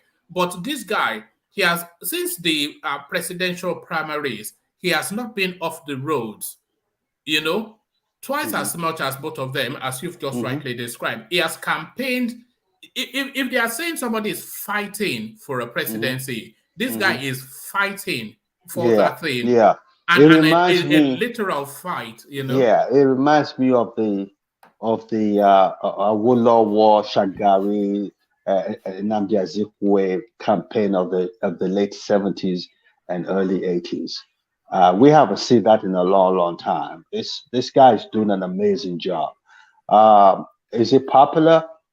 Some people have a lot of reservation about him, including Rational Mind. And I asked him rightly today on another platform. Did what's this personal thing with you and Tinubu? Did he cancel a contract that your father owed in Lagos or something? He started laughing. But there's something deeply personal about Rational Mind and something deeply personal between the relationship in the two people. I can tell from the way he talks sometimes. It's not all about he's taking Lagos to himself. It's much deeper than that. But anyway, let's come back to this space. You know, there is nothing that is being levied against Tinubu that nobody in the political field, with the exception of Shore, is not guilty of. They all took advantage of their offices, and because he was had the biggest office, i.e. Lagos State, he had more of an advantage to take. Are we saying that Atiku is not a looter, or Peter Obi, or what's it, Hamza or something? They're all the same. Yeah. Obi, I say it again, Obi. Sometimes because there's a difference between Obi and Obi. It's different, but sometimes I mispronounce, but that's neither here nor there. I think Peter Obi, I'm getting the impression he doesn't understand how complex it is to be the president of a country like Nigeria. You know, it's not Anambra State. It's not Imo State. It's not even Kano State. It's Nigeria, where you have different nationalities come together as one that don't necessarily like each other. And you have to play that detribalized game. And you have to understand the people. You got to be able to go to Kano and speak their language, not literally, but speaking the language they understand. Come to the South, West, you do the same thing. That's what Tinubu has that no other person has in this race. A lot of people think he's sick, and I think he's sick. In actual fact, the person I was talking to this morning confirmed that yes, he's not well, you know. But like one man said on this platform, according to that foolish man called Babangida, anybody can be president of Nigeria. What you need is delegation. You go on the golf course, delegate, and jobs get done. So I think that's the kind of method he's going to adopt at the end of the day. But right now, unless something dramatic happens, I can't see him losing this race. And I've told the obedience that let's just embrace and pray for whoever eventually becomes the president of Nigeria, that he has the best intentions and that he could take us out of this state of poverty into what we were in the 70s. You know, that's my position. Alexander? See, yes. This is the reason why the youth don't want to go into Nigeria politics. They feel like the boss don't hold. I can hardly hear you, son. I'm saying this is Charlie Boy, isn't it? This is the reason why the youth doesn't want to go into Nigeria politics. They feel like the team is going to win. That's why the youth don't want to go into politics in Nigeria. This is the reason why. My generation feel like we're fed up. Feel like our boss doesn't hold. Your generation don't know. Your generation don't know the Nigerian space very well, son. That's the problem. You can't. You're American. You sound American. So I don't know whether you understand what Nigeria really represents. The people don't actually know how powerful in the world space Nigeria is. We don't respect what we have and who we are, and we just need somebody to just take us to the next level. It's very important. I'm hearing a lot of violence. We'll take our country back by fire or force and all that. That's because a lot of people who talk on the social media were not born during the Biafra War. I told them to go ask Ajale Koko. He would tell them, because I was in England, he would tell them what war is really about. And when you see it, you wouldn't wish it on your worst enemy. So just let's pray. Let the best person win the elections, and let's be able to celebrate the person and pray and give him the support to take us to the next level. But you can't blame the youth. You can't blame them. I'm not blaming them. They're tired. You can't blame the youth for the anger. You can't blame them. They're tired. They're fed up. So sorry, Charles. What would the youth like to see happen? Do they want them to be handed the presidency? What's the plan? No. The youth want to see progress. They want to see something. And what are they doing to ensure that happens? Like, and you don't want a person who keep making promises every time they make promises, but nothing happens. Right. And what are they doing to make something happen? They're not doing nothing now. Oh, well, there it is. There it is, isn't it? Yeah, you're right. No, it's not a matter of right and wrong, but 70-something% of the Nigerian population comes under the youth bracket, which is from the age of 35 all the way going down. So there is absolutely no excuse for any youth to belly ache about the state of Nigeria when they can just seize control of it easily. It's so easy for the youth to take over that. Very, very, very, very, very, very easy for the youth to seize. One man, can you do me a favor? Can you read that? You posted by so. Yes, I was just going to point it to you. So that's the thing. So you gather your group, Charles, and then take the country. That's what we all want. We don't want Tinubu or Atiku. We want a youth, but we don't want Peter Obi because it's part of the old guard. But our Solar Zone is asking you, Alexander. It says, quick question, please. Would you vote Tinubu if you had the opportunity? So that's Solar Zone, pointing it directly at you. I would have reservations because I think he's not in the space health-wise, because it's going to be a grueling job because the country's in a total mess. But I'll choose him because of the experience and because he has governed and because he has taken Lagos to where it is today. So based on those antecedents, I think I would go for him. But it's not something I would jump at. I'll just weigh my pros and cons, and I'll probably eventually land on him. Yes, I would. Yes. With a lot of reservations, but I would. Are you saying you have not identified a better option in the field? Surely there must be a better option. If not because of this North-South thing, I think I like if not because of this North-South, the Fulanis can't rule for 16 years and all that. I kind of like Kwakan, so I kind of like him. I like him a lot. I think he has a lot to offer. And based on what he's done in Kano State, I think he has a lot to offer the country. But unfortunately, it's not his turn. That thing should come to the South. So that's where we are, man. So I do not want to take over your show because I love to listen to what people are saying. Sometimes I get flabbergasted when I hear certain things, like someone saying that they discovered oil because all the oil from the north, from the south, from the Niger Delta was pumped to north. So that's why they say they have oil in the north. That's the level that we're dealing with, you know. Can you imagine that? When I hear things like that, give up now. How do you start to argue or educate a mind like that? You just hands up now that they pumped the oil from Niger Delta, a billion barrels. They started 1 billion barrels of oil in the north of Nigeria. Yes. So that they can pump it up again. How do you begin to have a conversation around that? I know. It's sad, isn't it? Anyway, thanks for having me, Woman. Let me let you continue to show. Thank you, Alexander. Some people should not be allowed out in public without supervision. They should not be allowed out. They are not. Obodo, I hope you are not going to start trouble again. No. Some people should. Did you hear that? They are claiming, they've discovered oil in the north.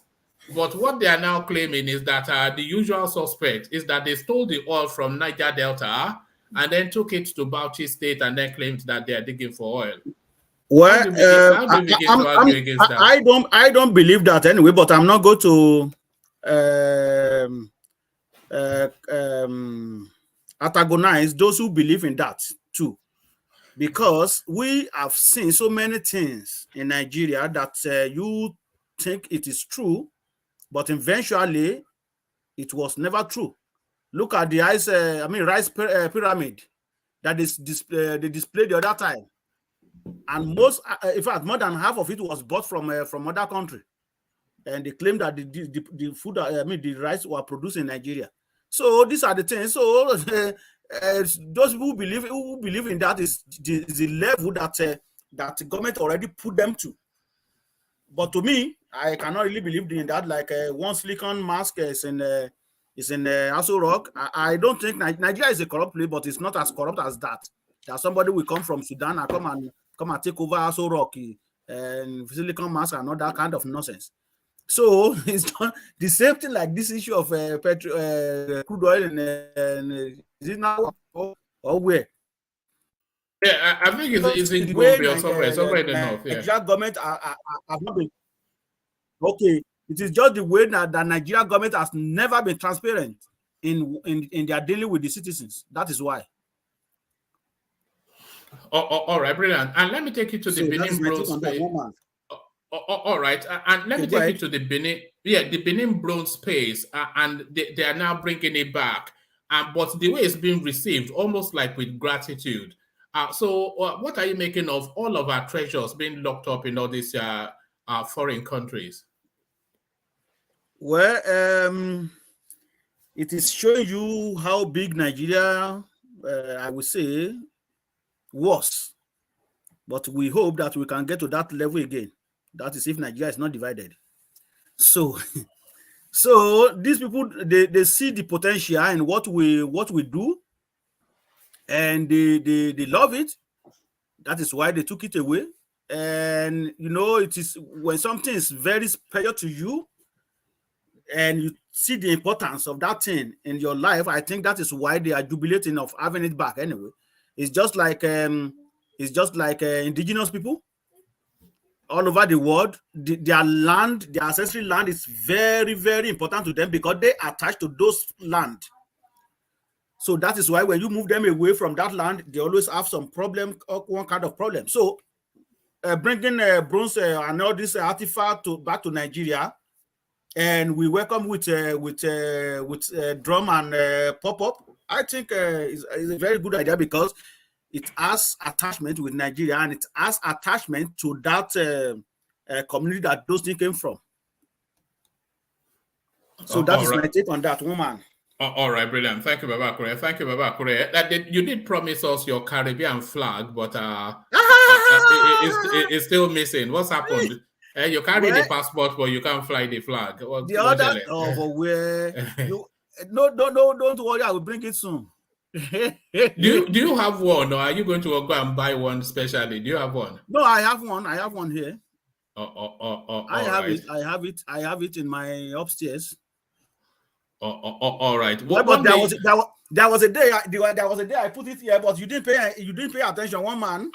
Oh, you didn't draw attention to it now. You said, okay, look this. Okay, don't worry, I will show you in a moment. You know, the day you bring it out, we'll make you sing the national anthem of that country. You have to do this. You have to do this. One man, you can't be serious. Do you know it though? Do you know the national anthem? Look at this guy. You carry the passport. You don't know the anthem. Look at Baba Kure. One man, you can't be serious, man. In fact, I can tell you that even Nigerian national anthem, where I was born, I forgot that long time ago. Nigeria call me. Nigeria call me. All right. But we want to see that flag, Baba Kure. You must show us. No. All right, Baba Kure, thank you. Stay with us. Let's go on from Baba Kure. Let's go to we go to Ajale Koko in a moment, but let's go to the progressives first.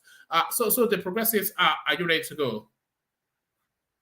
All right, he's not ready to go. So let's go to Ajale Koko then, who hopefully is ready to go. Yeah, woman, what's up? All right, brilliant. Good to have you, Ajale Koko, as always. So to you then, and immediately to it, from $3 billion monthly under Jonathan, NNPC now rebates $0 to the CBN. This is Emefiele, who was the CBN governor under both administrations. But if anybody should know, he should know. So where is that $36 billion then, Ajale Koko? Yeah, thank you, woman. Greetings to our listeners around the world. Click on the like button, share, and subscribe if you haven't done so. Woman, it just shows completely how this administration has failed us economically, and how it has financially bankrupted that country. This news is enough for that country not to vote for APC at all, because by this performance, they could be regarded, or they could be seen as an administration that have committed a financial and economic sabotage against the country. I mean, how dare on earth that you campaign before you are elected that you will improve on the economy, you will improve on the security, you will fight corruption, and these three factors that were responsible why people voted you in power, you fail completely in them. You brought the economy down to the lowest ebb.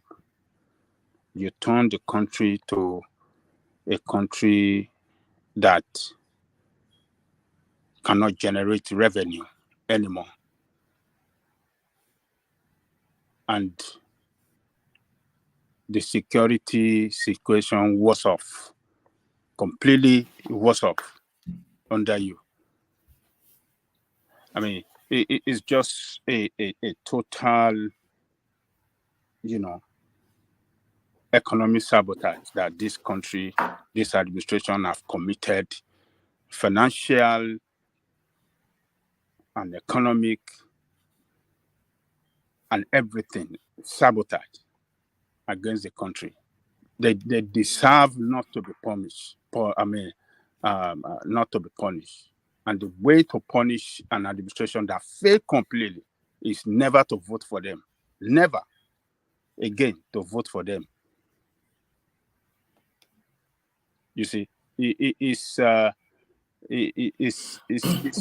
the administration is not on the ballot. The party is on the ballot. So yes, don't vote for BUHARI again. But it's Tinubu.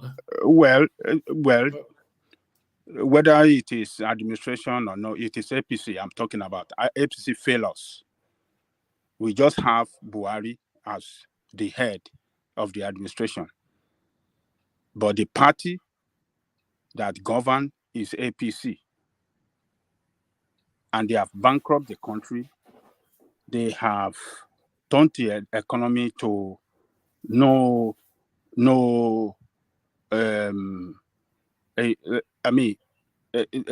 turn it to an economy with no prospect, with no, like an economy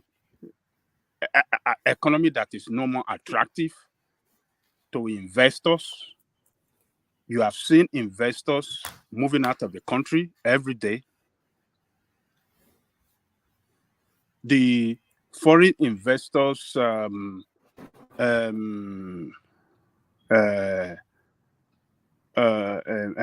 investment has dwindled during their time, like almost 100% compared to when they took over. They have set the economy of the country 40 years backward. We are not moving forward. Nigeria doesn't, and they have put that country in such a very serious debt hole that as of today, debt servicing surpasses the revenue we make. And we continue to borrow with no plan on how to improve on that revenue generation. No plan, nothing whatsoever.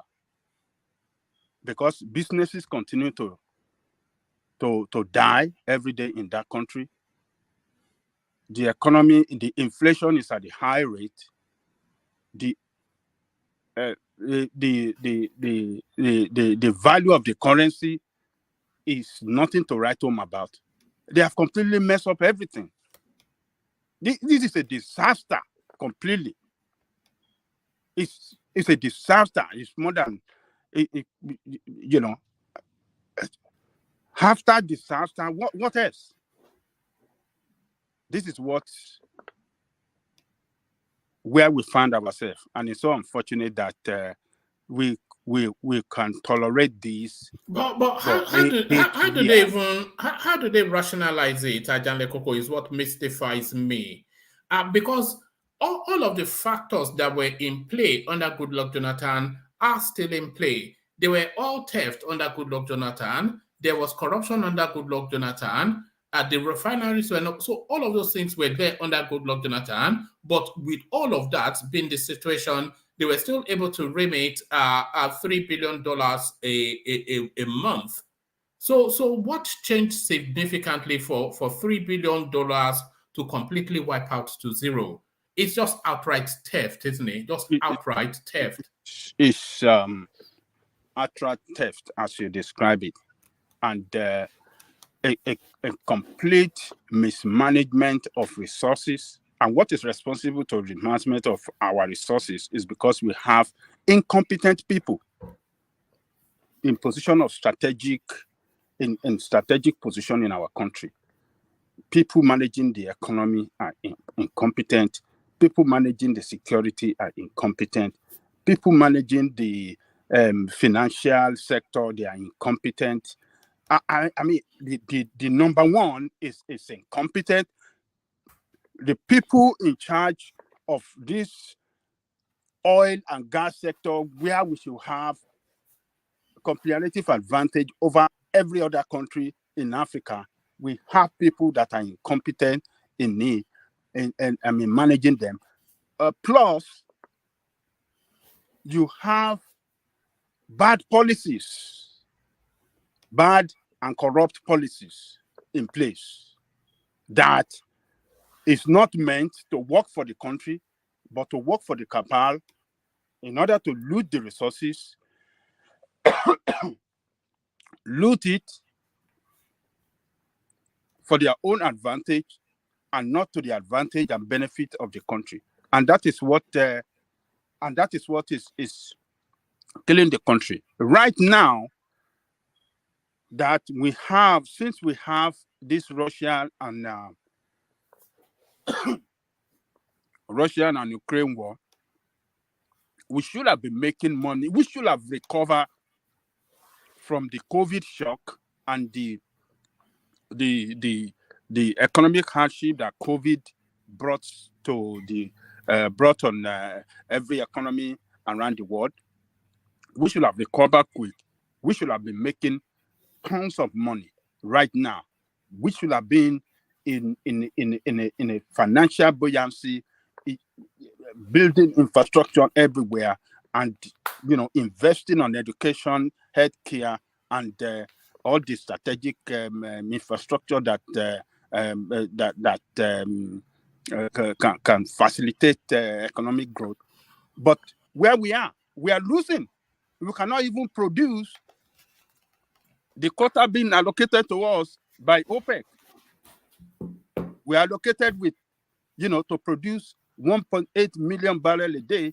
Hardly, we are not producing up to 1 million due to, the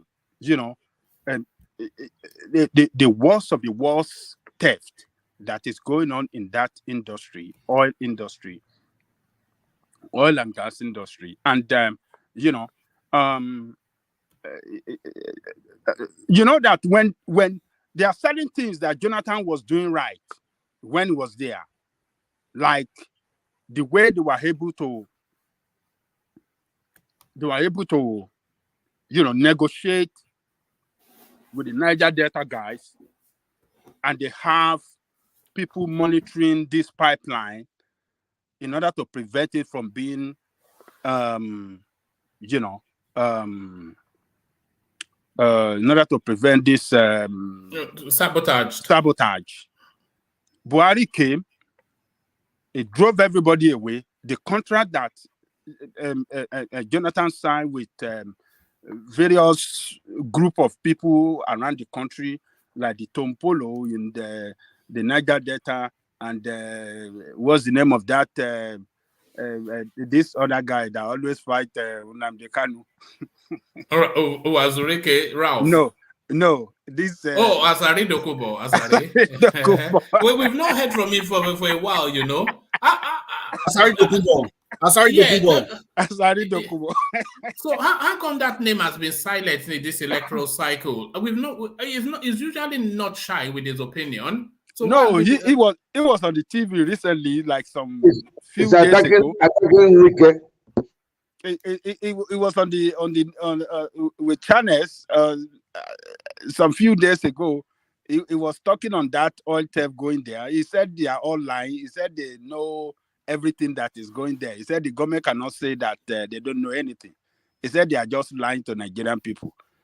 And he explained in details how oil can be exploited, how it can be taken from one ship to the other, from one vessel to the other. He said it's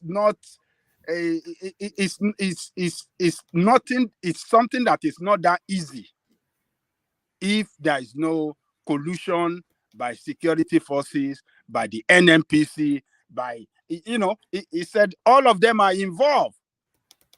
So Jonathan have this contract for them to protect the pipeline.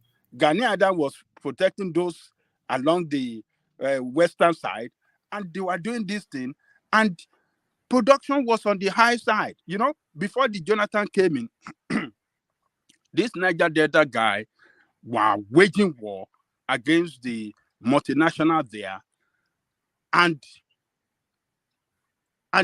they were able to brought down the production capacity to like 500,000 from 1.8 or 1.5 then. They brought it down to 500,000.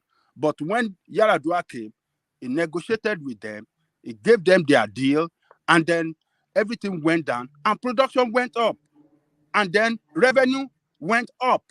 That was what Jonathan did.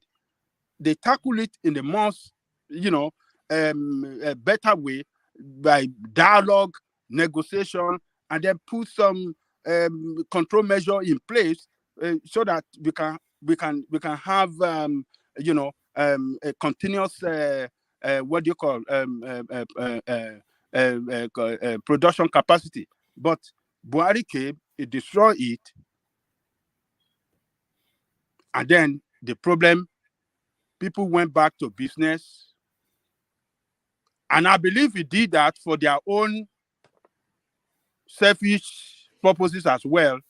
They cannot say that by the time they came, they didn't see what was going on there, the way everything was working well. The same thing he did on the security. Jonathan had some mercenaries on the ground fighting Boko Haram, beating Boko Haram to the ground. He came, he canceled that contract. Those military contractor, they left, and then the situation, the security situation was off.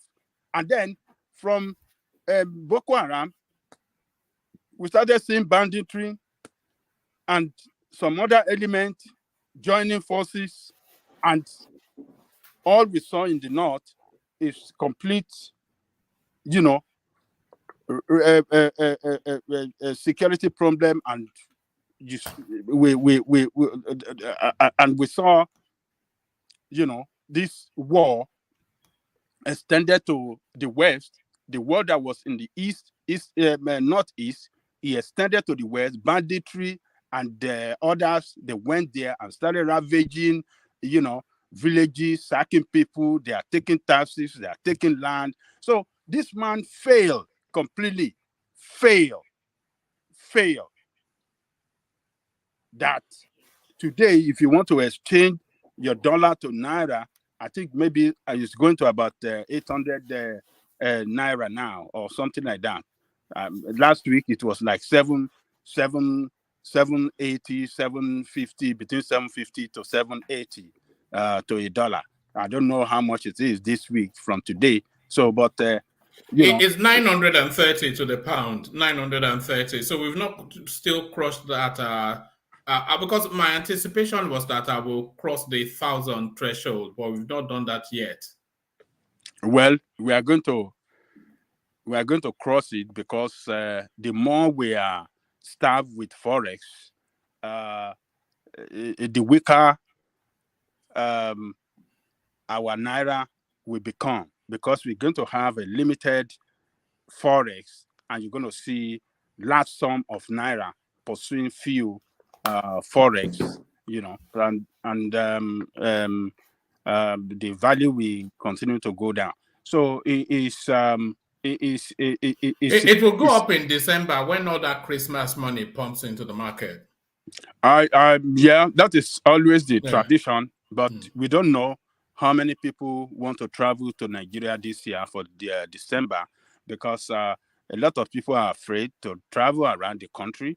We have seen what is going on, the way people being kidnapped at Lagos-Ibadan Express Road and going to the east. There have been a lot of report of kidnapping. So, but we will see if people will pump in money, dollar. Definitely, a lot of people will send money home, to their family, to have a nice Christmas. So we hope that yes, Naira will appreciate in value in December. So, but one man, it is just a complete failure by this APC administration, incompetent people managing the economy, managing everything, all the strategic position, and that is what is responsible. Managing the financial sector as well. The man in charge of the Emefiele is not helping too. Look at the exchange, the currency the design, as they call it. Do you know how much it costs? It costs about 260 billion naira for that. 260 billion. Just to say you want to redesign money that doesn't have even value. What are you redesigning for? You say you want to mop up excess liquidity in the system. And then 260 billion responsible for that, just like that. I mean, these people are just looting and that spend will pay for itself from the monies that is not able to make its way back into the system and then is written off against the reserves. Well, but if that money, I think Nigeria will make close to about $5 billion from that move. How? Because they're saying nearly 2 trillion naira is floating around there, which will be roughly about 10 billion naira dollars thereabout. Just my guesstimation. But half of those, I'm not sure that there are monies that can make their way back into the system. And if they don't make their way back into the system, the government will just write the value of that money back into the reserves, into the country's reserves. Okay. All right. Let's see. But mine is that the government the banking managers should concentrate more in making banking system attractive to low income earner in Nigeria and small businesses in Nigeria. That is the best way where you can have money. I mean, a greater percentage of the money in circulation going through the banking system. But when you don't make the banking system attractive, you don't make the bank attractive, ordinary folk right there, they won't still have confidence in the bank, because the banking system is a system, it's a dubious system in Nigeria as well. It's a dubious system that you go and put your money in the bank and they'll be stealing your money every day by a way of charging you fee today, fee tomorrow, and before you know it, they will deduct all sort of fee and they will take all your money from your bank. So it's a dubious system that does not give, does not help, does not give that loan to small businesses in order to expand on their to expand their businesses. So when you see the bank not doing what they're supposed to do by giving out loan, particularly to businesses, irrespective of what business whatsoever, as long as it is registered, as long as they pay their taxes, as long as they remain in business for some years, after 3 years of some few years, they should be able to get some banking facility so that they can expand and to encourage them to remain in business, to continue to contribute their own little quota to the economic development of the country. But when you don't see banking system responsible for that, but rather what they are interested in is to give loan to Dangote, give loan to some of the billionaire friends, and they running the banking system, to cover up their own shady deal, and not for ordinary folk out there. You can't have you can't stimulate the economy, and you can generate economic growth in such a country. So, one man, everything is just, you have people that are very corrupt, highly corrupt. It's unbelievable that something can go from $3 billion a month to zero, but with no significant change in the process to say that this was a seismic event that happened to effect that change from $3 billion a month to zero, but everything else remained the same. How on earth should that be allowed?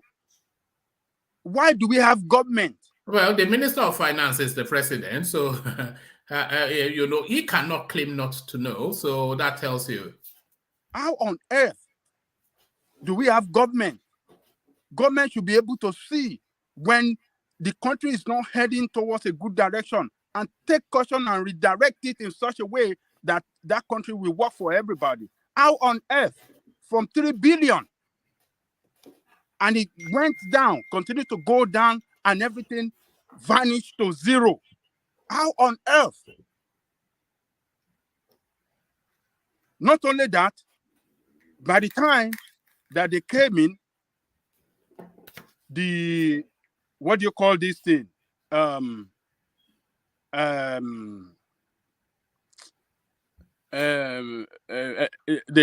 money in SS crude oil account was like $2.8 billion. The money has been depleted to 300,000 now. This administration has borrowed a hell lot of money from the central bank to pay salaries of workers, more than it is required by the law. The law requires that the government can only borrow 5% of the total revenue generated at the preceding year. But what did they do? This central bank governor allowed them to borrow more than what the law that set up the central bank allowed them to borrow. It borrowed it to the federal government. They came in, the debt they met on the ground was $10 trillion. 10 trillion naira. Today, it has ballooned to about almost 50 trillion naira. What kind of performance? How would you score this kind of performance? If anything, what's up than zero performance? What is what's up than minus zero? This is what this administration have brought in terms so of economic performance. if the NNPC, if it's not remitting any money, then what purpose is it serving within the Nigerian state?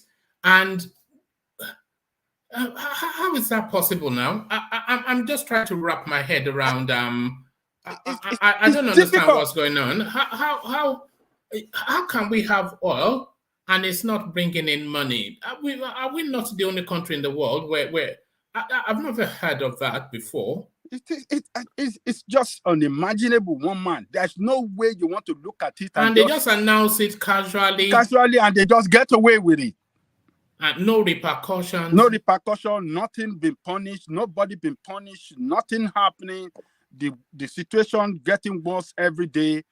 It's just like that. And you know, when you pause to think about it, for you know, when the top 10 largest oil exporting country in the world, when you pause to think about it's not possible now. It's just man. It just sometimes you know you just shake your head. It just.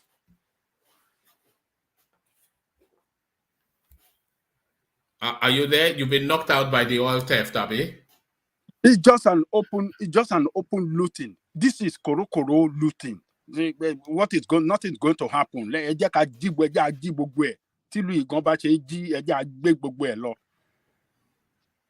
And everybody, you know, people are so hopeless. And that is why you see professionals running out of the country every day. Doctors are running out, nurses are running out, teachers are running out, every sector, engineers are running out. What is going to remain for the country? What is it? Under this same administration, everything scatter.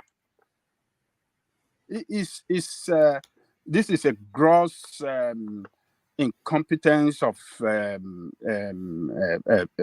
people in charge of power, looters, highly corrupt people, and that is why we have that situation, one man, where from 3 billion every month to $0. Zero. You know, and that's according to the central bank, so it's categorical. So there it is. There it is. So Ajale Koko, are you taking a call or should I take you to another space? No, I'm good. All right. So Tinubu now, from the 4th of January, from the 4th of December rather, he'll be doing on a global campaign, kicking it off in the United Kingdom, no doubt. And then that Chatham House speech that has almost now become an obligation for anybody vying to be the president of Nigeria. So what are you then making then of this need for anybody that wants to govern their own country to go and take permission first from their colonial masters? What are you making of Tinubu's global trip? One man, it is unfortunate that we have our leaders running to foreign land to sell their campaign to whoever, colonial criminals, colonial whatsoever we want to call them. Peter Obi did so. He went out as well. He went to meet some people. Well, they might said, oh, he went to galvanize support from Nigerians. But still, we saw him meeting some official. He had interview with CNN. He met some officials in US, in some places, some other places. Atiku did the same thing when he left out. He went to meet some officials in US. He traveled to some part of the world as well, meeting them. Look, those are not going to bring any food on the table for ordinary Nigerians. They are doing that to market themselves to the colonial master, as you said, to get their endorsement, to get their blessing, and getting blessing from the colonial master will not serve us, will never serve our interests. That is what we should understand. It will never, never serve our interests.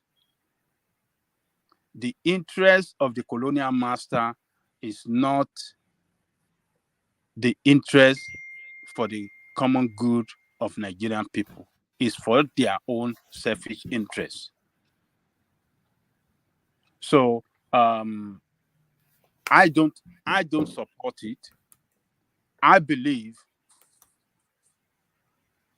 that these politicians,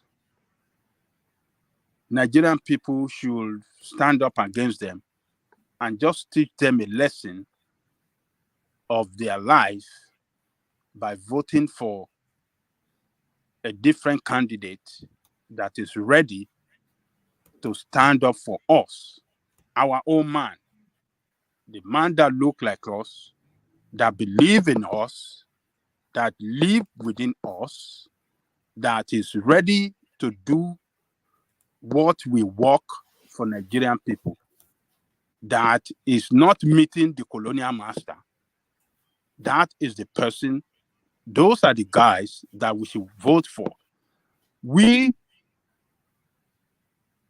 Nigeria is a country that is blessed that colonial master should run come to beg for business. We should be in a position of strength to dictate to them when they come for business, for anything whatsoever in our country. We should be in a position of strength to dictate to them, this is what you should do. This is what we want you to do. This is the specification on what this contract we are giving you. You understand what I'm saying? So, because we have all the resources, we have everything that is more than enough for us to be one of the world giants, enormous of resources. We have oil in abundance everywhere that is not even tapped. We have gas everywhere that we have not even tapped. And we have many other mineral resources everywhere. And so we have agriculture. We are blessed with, agricultural produce. What is it that we don't have? Is it ginger you want to talk about? Is it cocoa? Is it coffee? Is it gemstone? Is it sesame seed? Is it cashew nut? What is it that we don't have? So these people, they are not fit to govern us. They are not fit to lead us because they will never represent our interests. Going to London, to campaign in London, to deliver speech to the delight of a white man, to the delight of the white man, not to our own delight. People that are running away from having face-to-face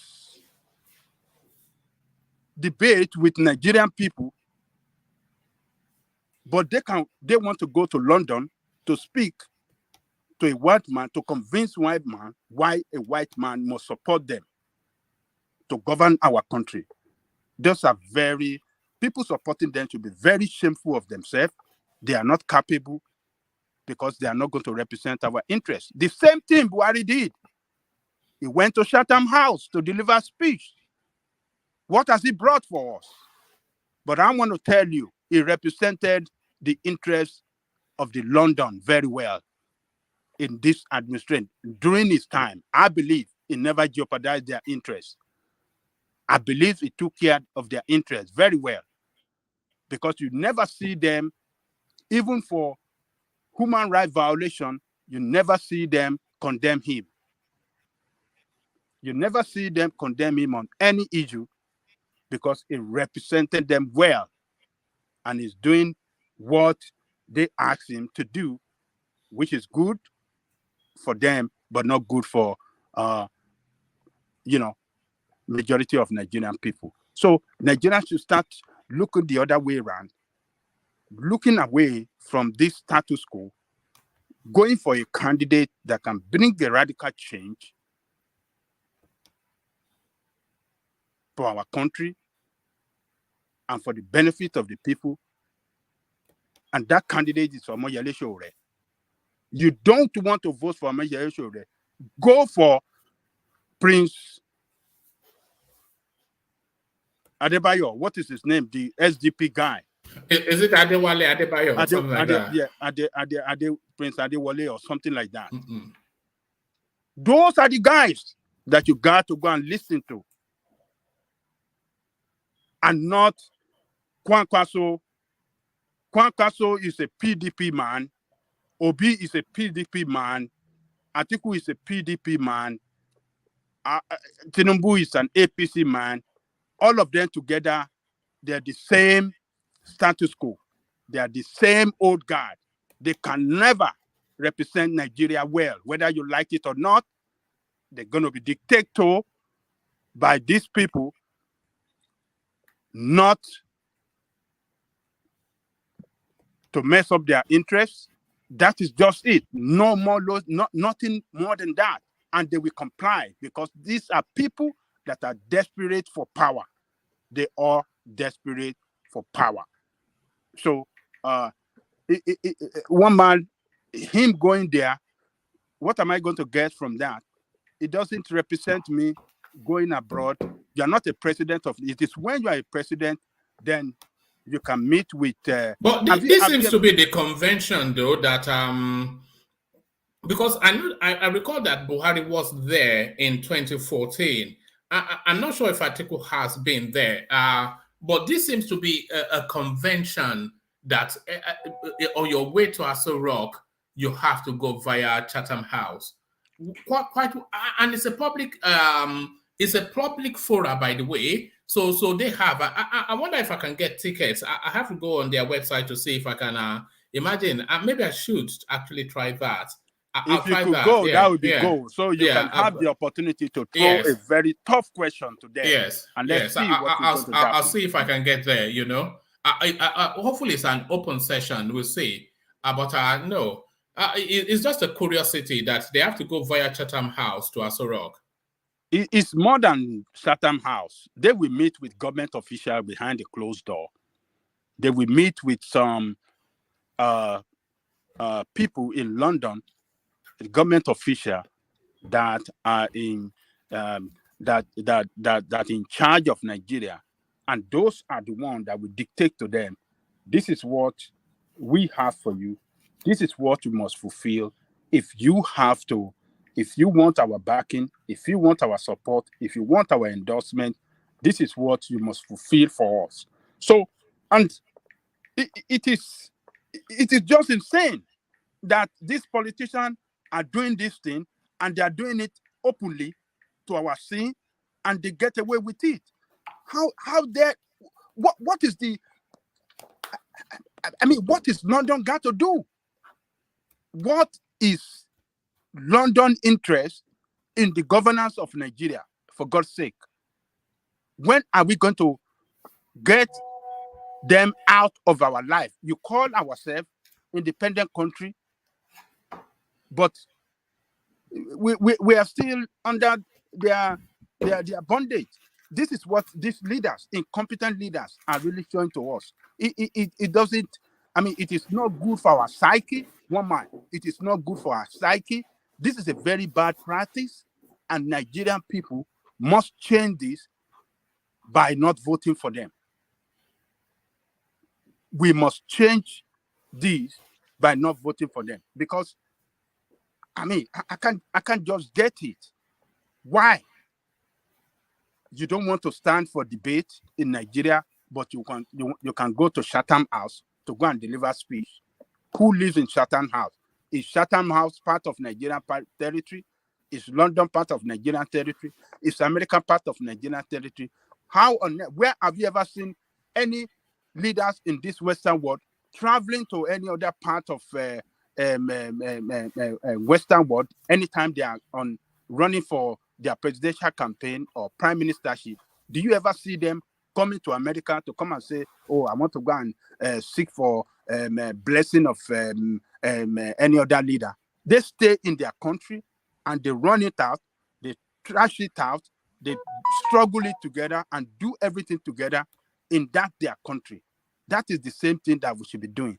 Our leaders, those that want to be our leader, must not be going to London to get endorsement from British authority. British authority never meant well for anybody in any part of the world. They are only for their own interest and their interest alone, and nothing is going to change this time around.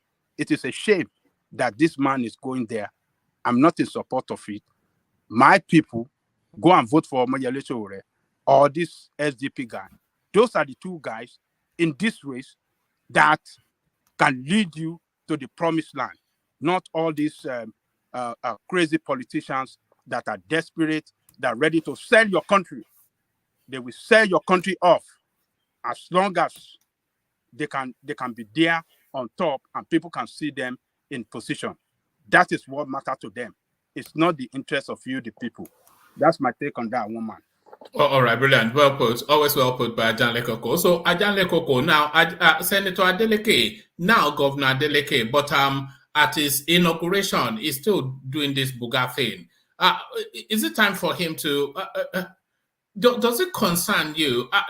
Okay, so they say it's the will of the people and whatnot, but does it not concern you that he's in charge of Osun State? You know, because you thought he would take on some level of decorum and seriousness, but still the same. Does it not? It concerns me. Look, woman.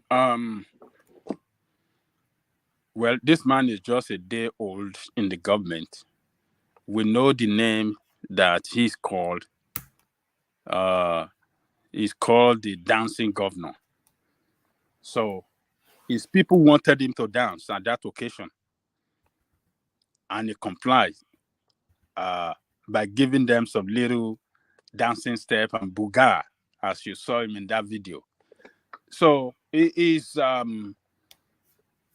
well, I want to agree with you partially that, look, when it's time to get serious, let's be serious. The time for politics is over. It's time for governance now. This man should see himself as the leader of all the people of Osun State. People of Osun State, a lot of them are highly educated people. As a matter of fact, you know, you have concentration of intellectuals in Osun State because that university that you see there, University of Ife, is known as the production plant of intellectual. So he is blessed that he is in a state with, you know, a lot of intellectuals that he can invite to the government. He can offer position that can help him, you know, to transform that state. That is one good thing. One of the advantages that he has. The University of Ife and a lot of citizens of Osun State that are well educated, highly intellectual people, they are blessed in that state. So he can. What I'm looking forward, looking up to him to do is to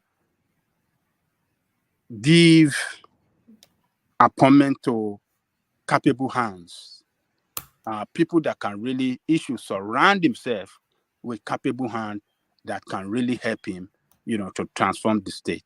He has taken some bold steps in his, as he announced it in his inaugural speech, by, you know, changing the name of the state from being referred to as the state of Osun to Osun State in compliance to the Constitution. That is a good step to me. You know, we have to follow the Constitution.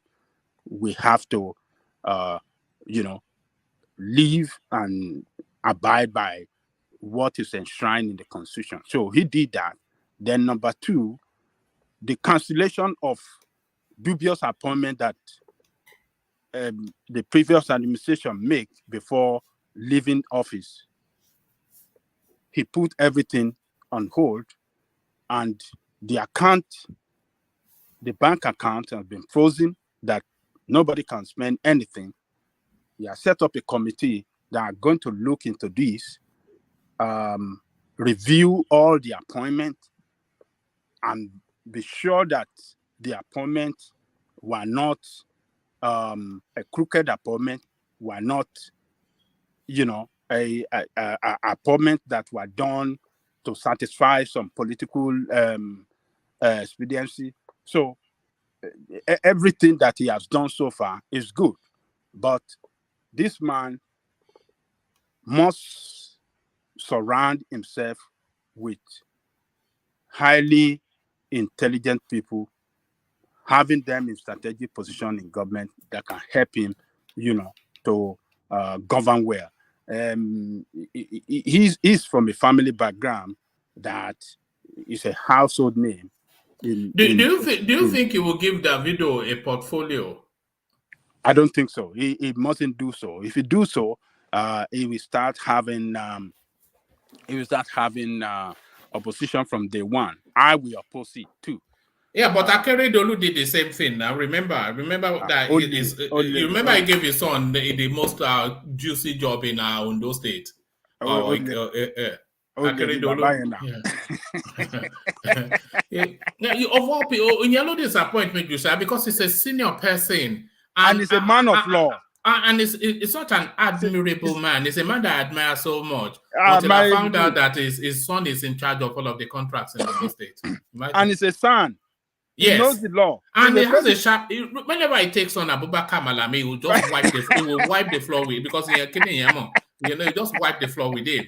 But alas, it's no different from the rest of them. You know. Yeah. So I wouldn't like to see him offer his brother appointment. No, he should keep family away from any political appointment. Davido can play a very important role when it comes to, you know, luring investment to the state, investors rather, particularly in the areas of entertainment industry. Because they've been speculating that he's been looking for a career in politics for a while now, Davido. So I'm not sure if this will not be his entry. Well, let's see. But I believe he should use Davido to in area of you know, attracting investors in the entertainment industry from outside this country, from outside Nigeria to Osun State. It should use Davido so that they can build a kind of like the biggest maybe musical studio or entertainment studio in Africa, in that state. And that will fit well for Osun State, because Osun is an indigenous place. The environment is well a reserved environment, and coupled with the you know the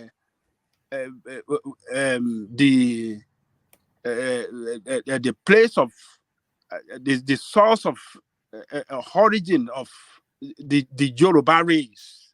You understand what I'm saying? We have Ile-Ife there. Ile-Ife is the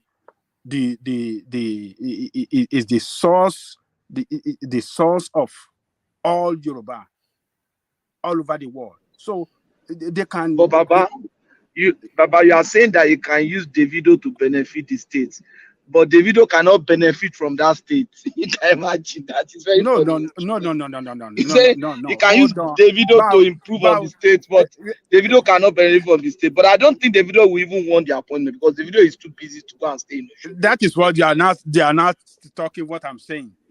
Don't give appointment, but Davido can play a very good role to bring foreign investors there in areas of entertainment industry. But there's no way Davido will not benefit that too. You know, he will benefit in that when he have investors. They're gonna, have a joint venture sort of together to build a biggest video. I mean, entertainment studio. I mean, there's a lot that the Davido can benefit from there, but not a direct and open, the one that we will see that is is in appointment position that doesn't worth anything. What is appointment position going to earn the video that is swimming in billions of naira? What is that appointment going to do? But it can make more money by having a joint venture with some partners and bringing them to have a studio there. That will be more better. And they can use that, to promote Ile-Ife and the Yoruba culture, the Osun of Osogbo, and all those attractive indigenous areas and places of tourism. They can develop the tourism potential in that state. Those are the things that this man, if he have the right people in position, I mean, he should be able to perform well. And by doing that, it can take that country, that state, out of what is described today as a civil servant state to a tourism state. Tourism and music industry state that, it's going to be, they have the huge potential for that. So I hope it can concentrate on that and it can deliver on that. That will bring a lot of revenue to that state, and they'll be, that will be a long-term economic investment that will transform that state economically and position that state, to the international world as well. Because if people want to come for so much of those indigenous places in terms of tourism and other things, I mean, it is Osun State they've been mentioning. A lot of us would like to go there too. They have, what do you call this thing?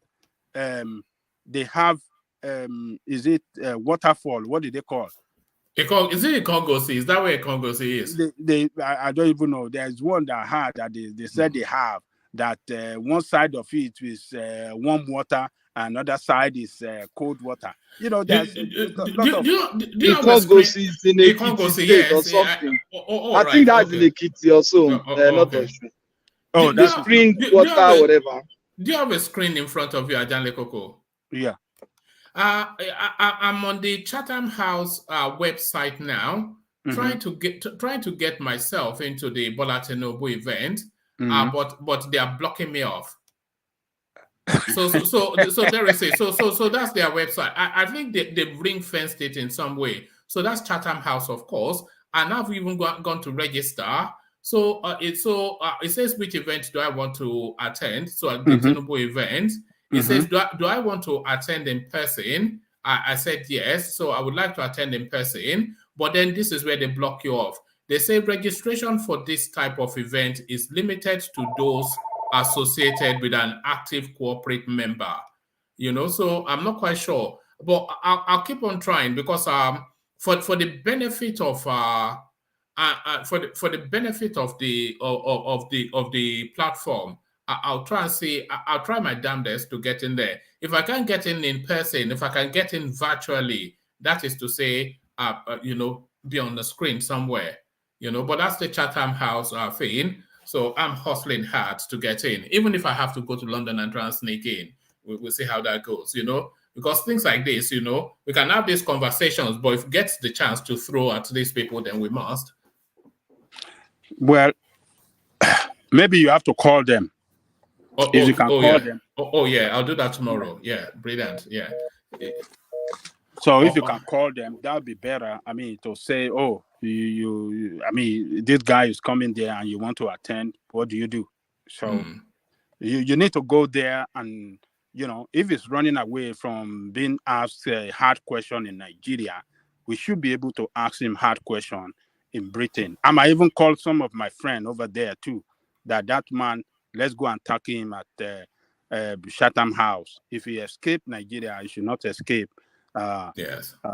in Britain. We need to answer some hard questions. You want to lead us, why carrying campaign to London or everywhere? It doesn't serve us in any way. It doesn't serve us. We Nigerian people can solve our problem. The Nigerian diaspora, we are assets to that country. But you have leadership that doesn't know how to make use, how to tap into Nigerian in diaspora, and then use and attract us home to come and invest in that economy in such a huge way that we can transfer. I mean, if we are sending about how much do we remit home every year? $26 billion or close to 30 billion every year. That means we could, if we have an administration that can attract the Nigerian diaspora with good economic packages, we can take a lot of our money back home and take that country out of economic mess that the country is going through, you know.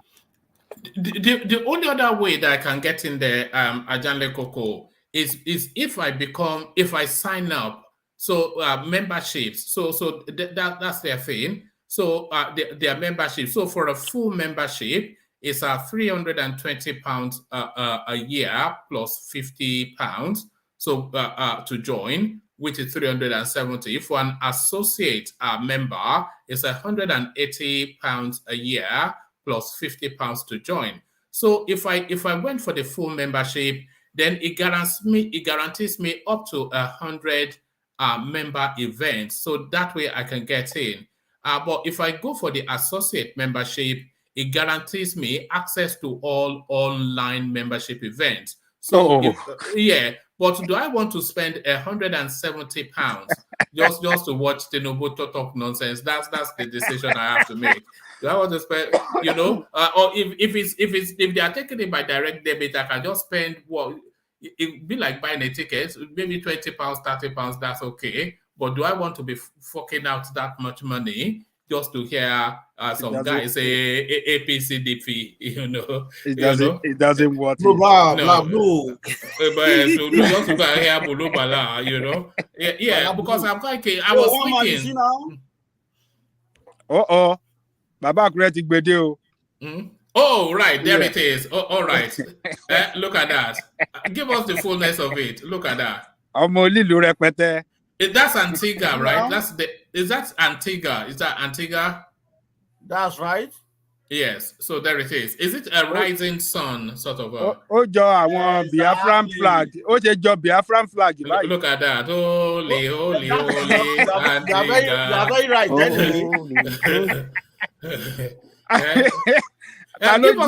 Give us the fullness now. Can you hold it wide so we can see the fullness of it? Okay. All right. That's fine. Yeah. Look at that. Can you see now? Yes.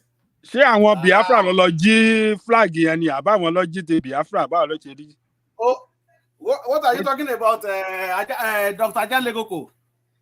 Flag here with that of Biafra. They look alike now. That logo there. Yeah, they look alike. They cannot take it away. They cannot steal it from Biafra. Maybe Biafra copy them.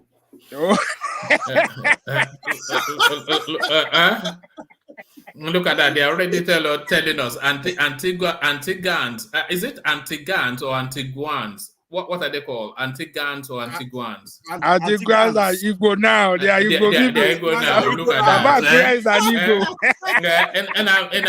And no conquers at last. He was looking for a country, and there was one already there for him. He could have just now.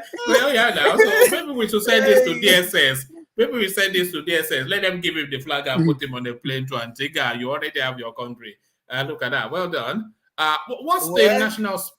What's the national sport? What's the national sport there?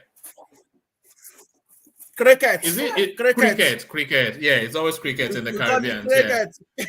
Yes. You call it cricket. Look at that. God. So any other question? Yes. Who has the prettier girls, the Antiguans or the Nigerians? I would say Nigerians. I would say Nigeria, but they have anyway. They have a lot of beautiful lady in Antigua too. But Nigeria. What's the population? What's the population? You want to know the population? Yeah. Less than 120,000 or thereabout. My God. Do they refer to? Is it classified as a country or an island? And is there a distinction? A country with prime minister and ministers. Wow. Wow. You surprised? Like I said the other time on this platform, right? Because we have never been to certain places, right? That is why we are saying that Nigeria, will I say that all the states in Nigeria, they are all blessed. If Nigeria is divided by state, right? Let's Ondo State be country on its own, Lagos State be country on its own. We have enough resources to live better life. I said on this platform, some people don't really believe. In Antigua, we use a generator to power the country 24/7. That surprised you, right? And light is all over everywhere. The same light they used to, the same light they used to power the company that they have there, power the hotel, power all the government facilities and your house. But it's a very, very big one. That is what we use. I lived there for 8 years plus. So every state in Nigeria can develop themselves. How did you end up there? How did I end up there all the way from Nigeria down to Antigua? When I left Nigeria, I visited you guys in UK. Spent a couple days in UK, then left. So then end up in Antigua.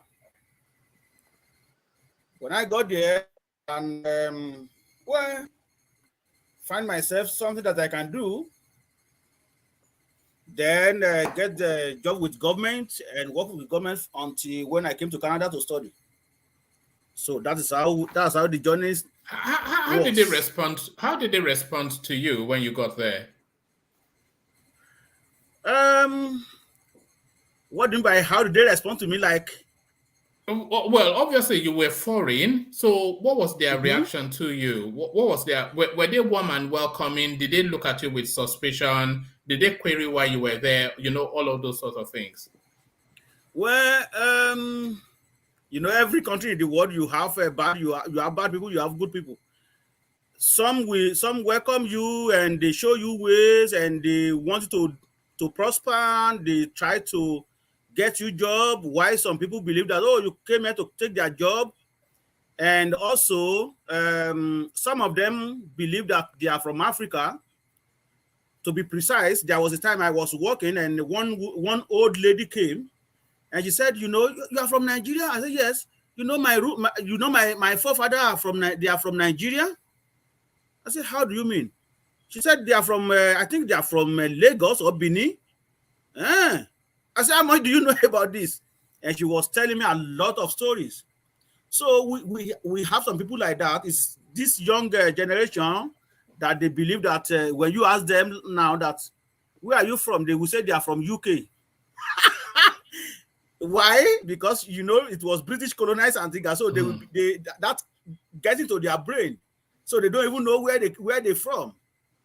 And I want to say maybe some of them don't really want to associate themselves with Africa based on what they are hearing, because Antiguans, they are just like Hausa people, right? They you know, like Hausa people, they usually travel out and come back home. That is just Antigua.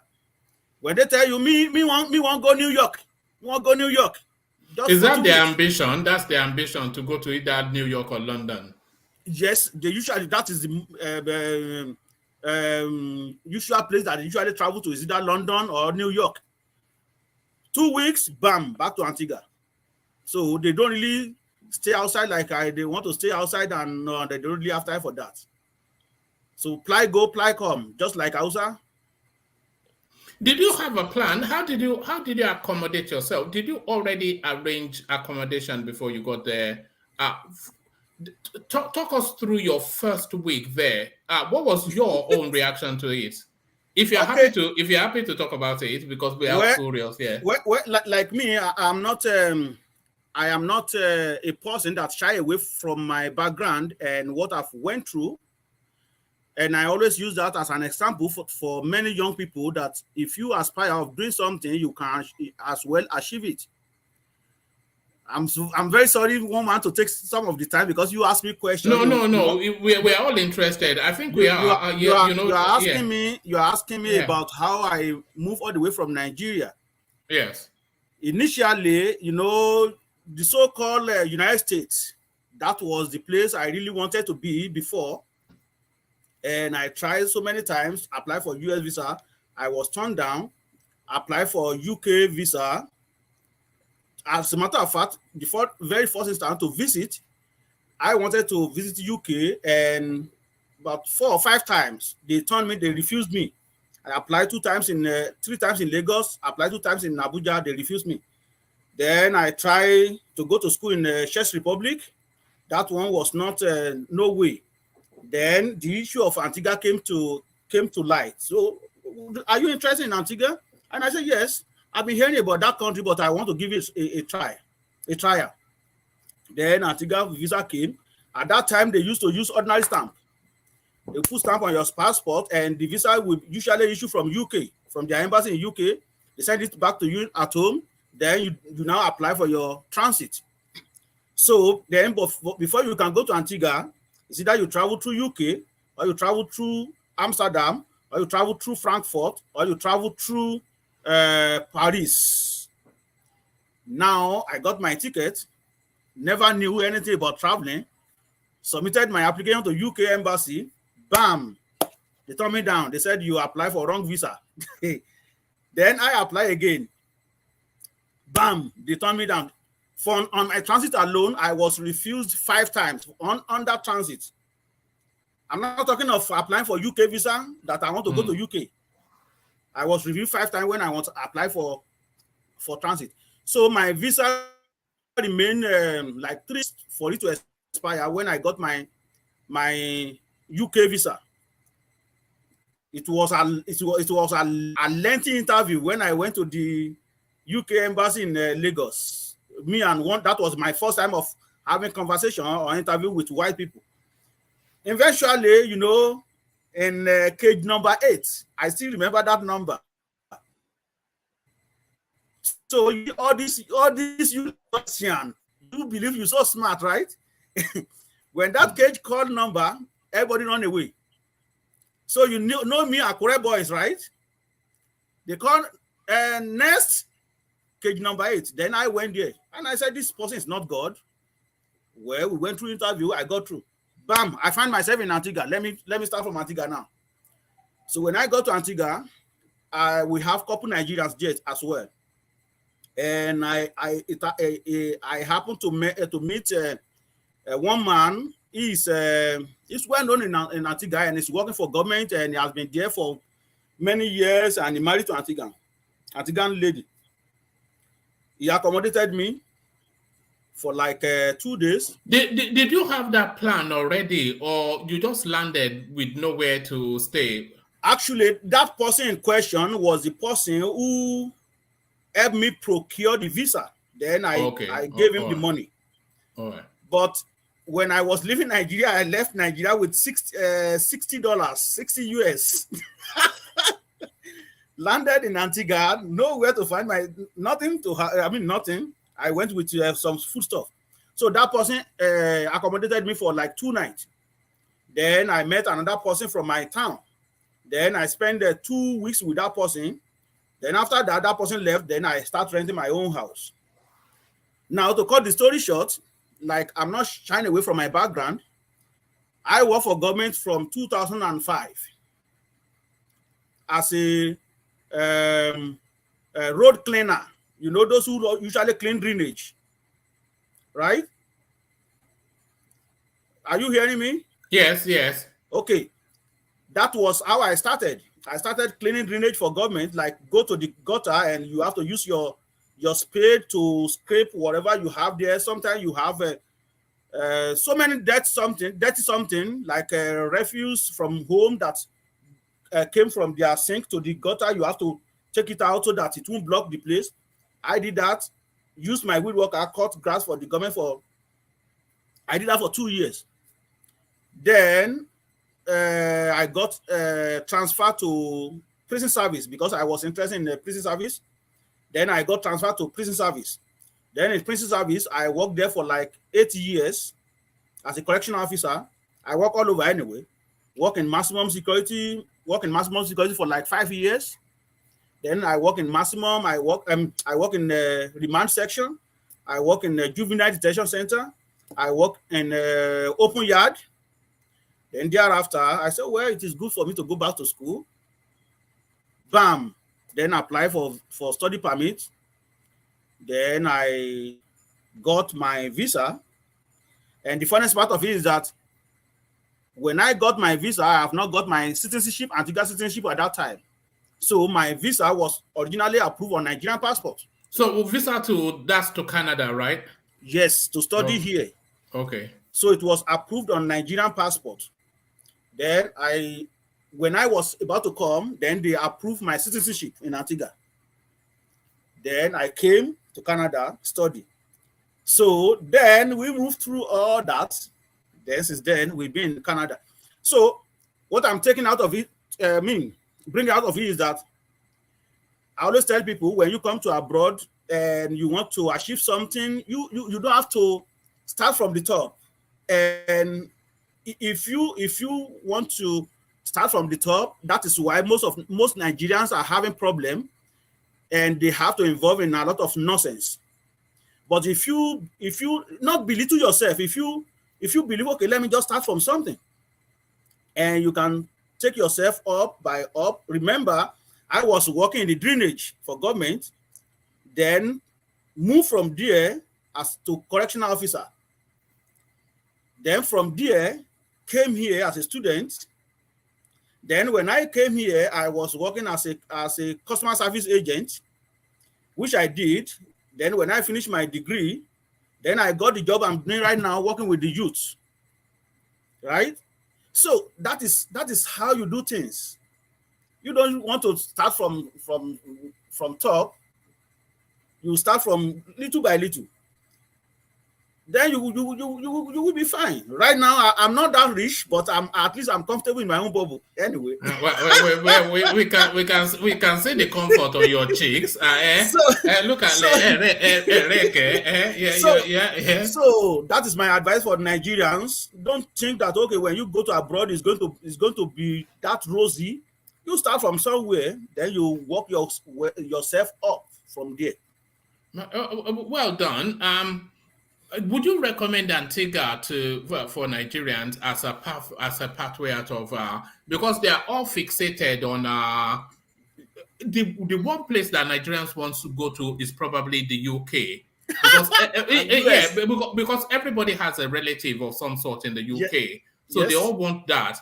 After that, they want the US, but really there is life beyond these two countries. And then they start to cascade, then they Poland, Ukraine, you know, but really they want to either come to the UK or to the US. But would you recommend then all these because apparently there are about 30 countries visa-free for Nigerians. So there are other pathways apart from London. There is nothing wrong in going to Antigua. There is nothing. A lot of Caribbean islands, you can even find better life than. I'm not going to say that they are better than US or UK, but at least you can. Most of them are better than Nigeria. I'm very sorry. I'm born in Nigeria, but I can tell you because even what I achieved when I was in Antigua, I was home. Even up to now, I couldn't achieve it anyway. But it's just that I think, okay, let me just step up again, then I have to move. Like other people, I usually like to go to so-called US or UK. But when I go to Antigua, I just see that why I was even killing myself to go to UK self or US self. Because when I got there, within 1 year, I can go anywhere I want, travel everywhere. I got to Antigua 2005. By 2006, I was in UK. The same UK that refused me so many times. I went there, spent my holiday 2 weeks, spent my own money there, left and went back to Antigua. Is it visa free on that passport to come to the UK on the Antiguan passport? Yeah, it's free. It's free visa to anywhere in Europe anyway. UK, European countries free. You want to go to Switzerland, want to go to Poland, anywhere in Europe, it is free. But you have to get visa to go to Australia, New Zealand, and US. And the funniest part of it is that if you apply with your Antigua visa to US, if they want to give you 10 years, they will give you one time. Even right now, I got my US visa in 2016, sorry, 10 years. I couldn't use it because I have my Canadian passport. That is not going to be useful. So I still have about 2 or 3 years on it right now that's still valid. So you don't have to kill yourself. Oh, I have to go to US. I have to go to UK. I have to do this. I have to do that. You can start from little thing. Then you can develop yourself from there. But you know, what's their currency? What's the currency? Eastern Caribbean dollar. So it is just one US will be $1 will be 2.769 Eastern Caribbean dollar. So one Canadian dollars will be 2.3 Eastern Caribbean dollars. How big is the Nigerian population there? Well, right now, the last time, because I went there last month, right? I was there for like a week. Right now, Nigeria over there will be at least like, I think they will be up to 500 anyway. And are they all clustered in one? Are they congregated together? I would say yes, but you know, some of them are very busy sometimes, so they don't really have time. And they also have meetings sometimes anyway. But if that answers your question, all right. You said you worked in the correctional facilities. What sort of crimes? What sort of crimes do they commit? Population of 120 million. What sort of crimes is being committed there? Where the point is that we have it might not really common to that terminology might not really common to people on this platform, like enigmatic. So there is something we call larceny. Like I don't know if you really know what that means. Like you take something that does not belong to you, like maybe somebody has employed you and you take something from that place. We call it larceny. That is one of the crime that usually bring people to prison. And based on my experience, when I was at prison, I see somebody who came here as for just petty crime like larceny or breaking an entry, and eventually commit murder, and eventually even get killed because he want to escape prison. So these are the things. So those are the minor things that crime that they commit.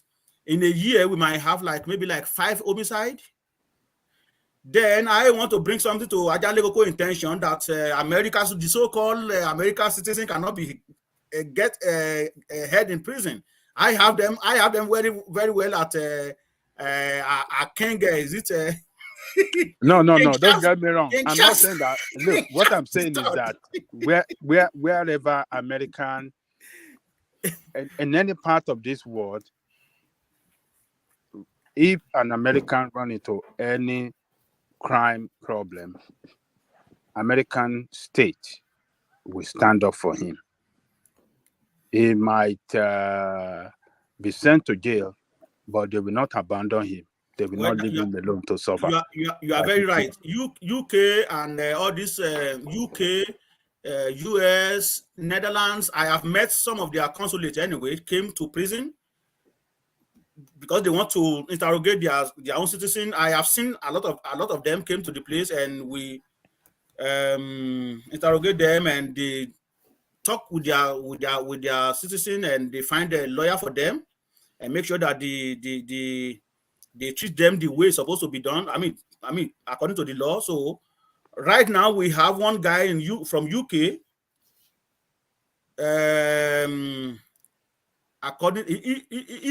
used to be one of the Scotland Yale police officer. So he came to Antigua for visit and he drugged one lady and penetrated her. Then they had to repatriate him from UK to Antigua, and they sentenced him to I think it's 15 years in prison. So what happened is that, like you rightly said, you are correct in some instances anyway. What they do is that they are not going to put them in prison population. They might house them in police headquarters, or they might take them to secluded facility where they will have at least better quality of life than a prison population. Yeah, they won't leave them alone to go through the abuse system and everything. Exactly. So yeah. We have one right now that is being housed in the former US base in Antigua. So they took him away all the way from prison population, and they house him alone. So things like that do happen. Things like that do happen. But is it which country? What was that? Is it a rich country or poor country? A rich country? Yeah, Antigua. Well, to his own level, it's a rich country to his own level. At least they provide electricity for their citizens, provide pipe-borne water, provide normal basic amenities for their citizens.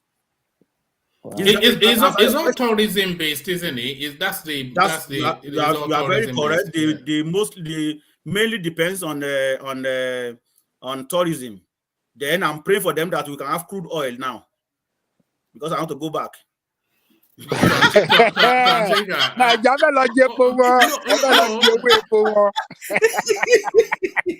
the way we have in Bauchi. You know, that was going to be my question to you, Baba. Why didn't you choose it as your retirement bungalow instead of I know you're from Akure, but it seems to me a better option than. Why didn't you have retirement bungalow there instead of one man? I'm very sorry to disappoint you. I can't live anywhere else than Nigeria when that time comes for my retirement. I can go to Antigua anytime I want, but I wish to have house there anyway. But Nigeria is where I was born, so I will of course go back there. It doesn't really matter, regardless of what is going on right now. That's where I'm going to die by God's grace. Hopefully. During the hurricane season, do they suffer from hurricane heat? That is a very good question. So, where hurricane is one of the problems that any Caribbean country has. So when that happens, I see some people here. It is hurricane. I just laugh. I say you don't want to see hurricane, because if you see it, you will not pray for your enemy. Hurricane is a very, very. I think we understand what I'm talking about, because I think they have a little bit of that in US. Yes. And 4 years ago, because it is Antigua and Barbuda, right? Oh, yes, that's The right. Yeah. hurricane wiped the whole Barbuda. Yes. And they have to move people from Yes. Barbuda to the mainland. Up To to the now, mainland. they are still trying to rebuild that place back. So it is something that is really taking a lot of money from this Caribbean country. Otherwise, they will be doing very well for them. Everyone now they're still doing very well for themselves. Because and the hurricane and the hurricane comes every year. That is right. Oh my show. That is right. So,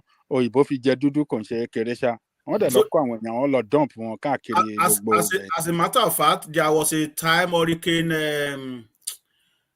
We have a lot of hurricane anyway, and the funnest part of it is that it doesn't really matter to me.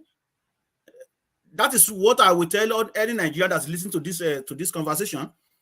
In anything you do it with one mind. Be honest. You know, we are talking of hurricane here now, and the way it's so frightening. It doesn't really matter to me. I still put my vehicle. I was using one old Toyota Corolla. Put it inside that hurricane. Even debris on the road, stone on the road, I still go through all that. Why many people stay home and I still have to go to prison to go and work? Why? Because I think that, okay, if I call sick, I stay home, and this one stay home, and that one stay home, and this one stay home. Who is going to take care of those that's behind bar? Who is going to take care of them? Then we have our national security at stake. Because tomorrow, when you come back now, you open this door, you open door for them or whatever, then we have a very good riot in our hand, which might even burst to the town because the prison is right in the heart of the city. St. John is the capital. It is just right in the heart of the city. So what if everything? If they beat officer up or kill some of the officers and they escape? So we won't have where do we call country? So I take my job seriously, do whatever I want to do, take it seriously. Some of my colleagues, I was telling them, I said, you see, whatever I do it because of future, not now, and it's going to pay off. And today I see that. When I went back last month, they were looking at me and well, you are looking good, man. You doing well for yourself. I said, well, remember, I always tell you, do what is right and take your job seriously. And one of my colleagues said, oh, you always say that. I said, okay, good. You remember. What's the racial mix? What's the racial mix? And who rules it? Is it a combination of Indians and blacks? And it is don't even go there, woman. It is black rule Antigua. Okay, yeah. But we have some Syrian that has money bag. So they also have influence in whatever political landscape we have there. Like we have somebody named Adid. We have Adid, we have Anne. These are Syrian people, and though they born in Antigua anyway, they were born in Antigua, but their forefathers, they are from Syria. So, but they are doing well also. They support government. They give them a lot of money to fix the country and do whatever they want to do. So they have say in any party that they want to emerge as the leading party in the country. But it is the black, the prime minister. Most of the cabinet are blacks. What sort of accent do they have? Do they have? Where you say, man? Where you say, man? Jamaican accent. It's not really Jamaican accent. It's just that and you see now, we don't call it Jamaica. We call it Jamaica. Jamaica. We call it not Jamaica. We call it Guyana. Guyanese. Guyana. So Guyana. That is it. So it's not. If you listen to all the Caribbean, they have the same accent and they have the same dialect. Almost, you cannot really differentiate. This is we that can say, oh, well, that guy is from Jamaica. Yes. Because we live together. So I know them. If Guyanese person is talking in front of me, I will know that this one is Guyanese. But you that you are from outside, you won't know The difference between Guyanese, Jamaica, St. Kitts, St. Vicentia, Guadeloupean, who know the difference? But we recognize that, oh no, this guy is from Jamaica. Even in this, you see, it is very funny. This word, right? Guadeloupe is a Dutch colony, isn't it? Guadeloupe. That's right. Yes, yes. You see, it is very funny the way we see life, right? You see, when you're talking about issue of tribalism, sentimentalism, or whatever we call it, it happens everywhere in the world. Do you want me to tell you the story? We have so many villages in Antigua. We have St. Mary Parish, which is Old Road. We have Willikis. We have All Saints. We have Benders. We have so when these people are talking, this is very funny, right? When somebody from Green Bay or Grace Farm talking to somebody from Willikis, oh, that man came from Williki man.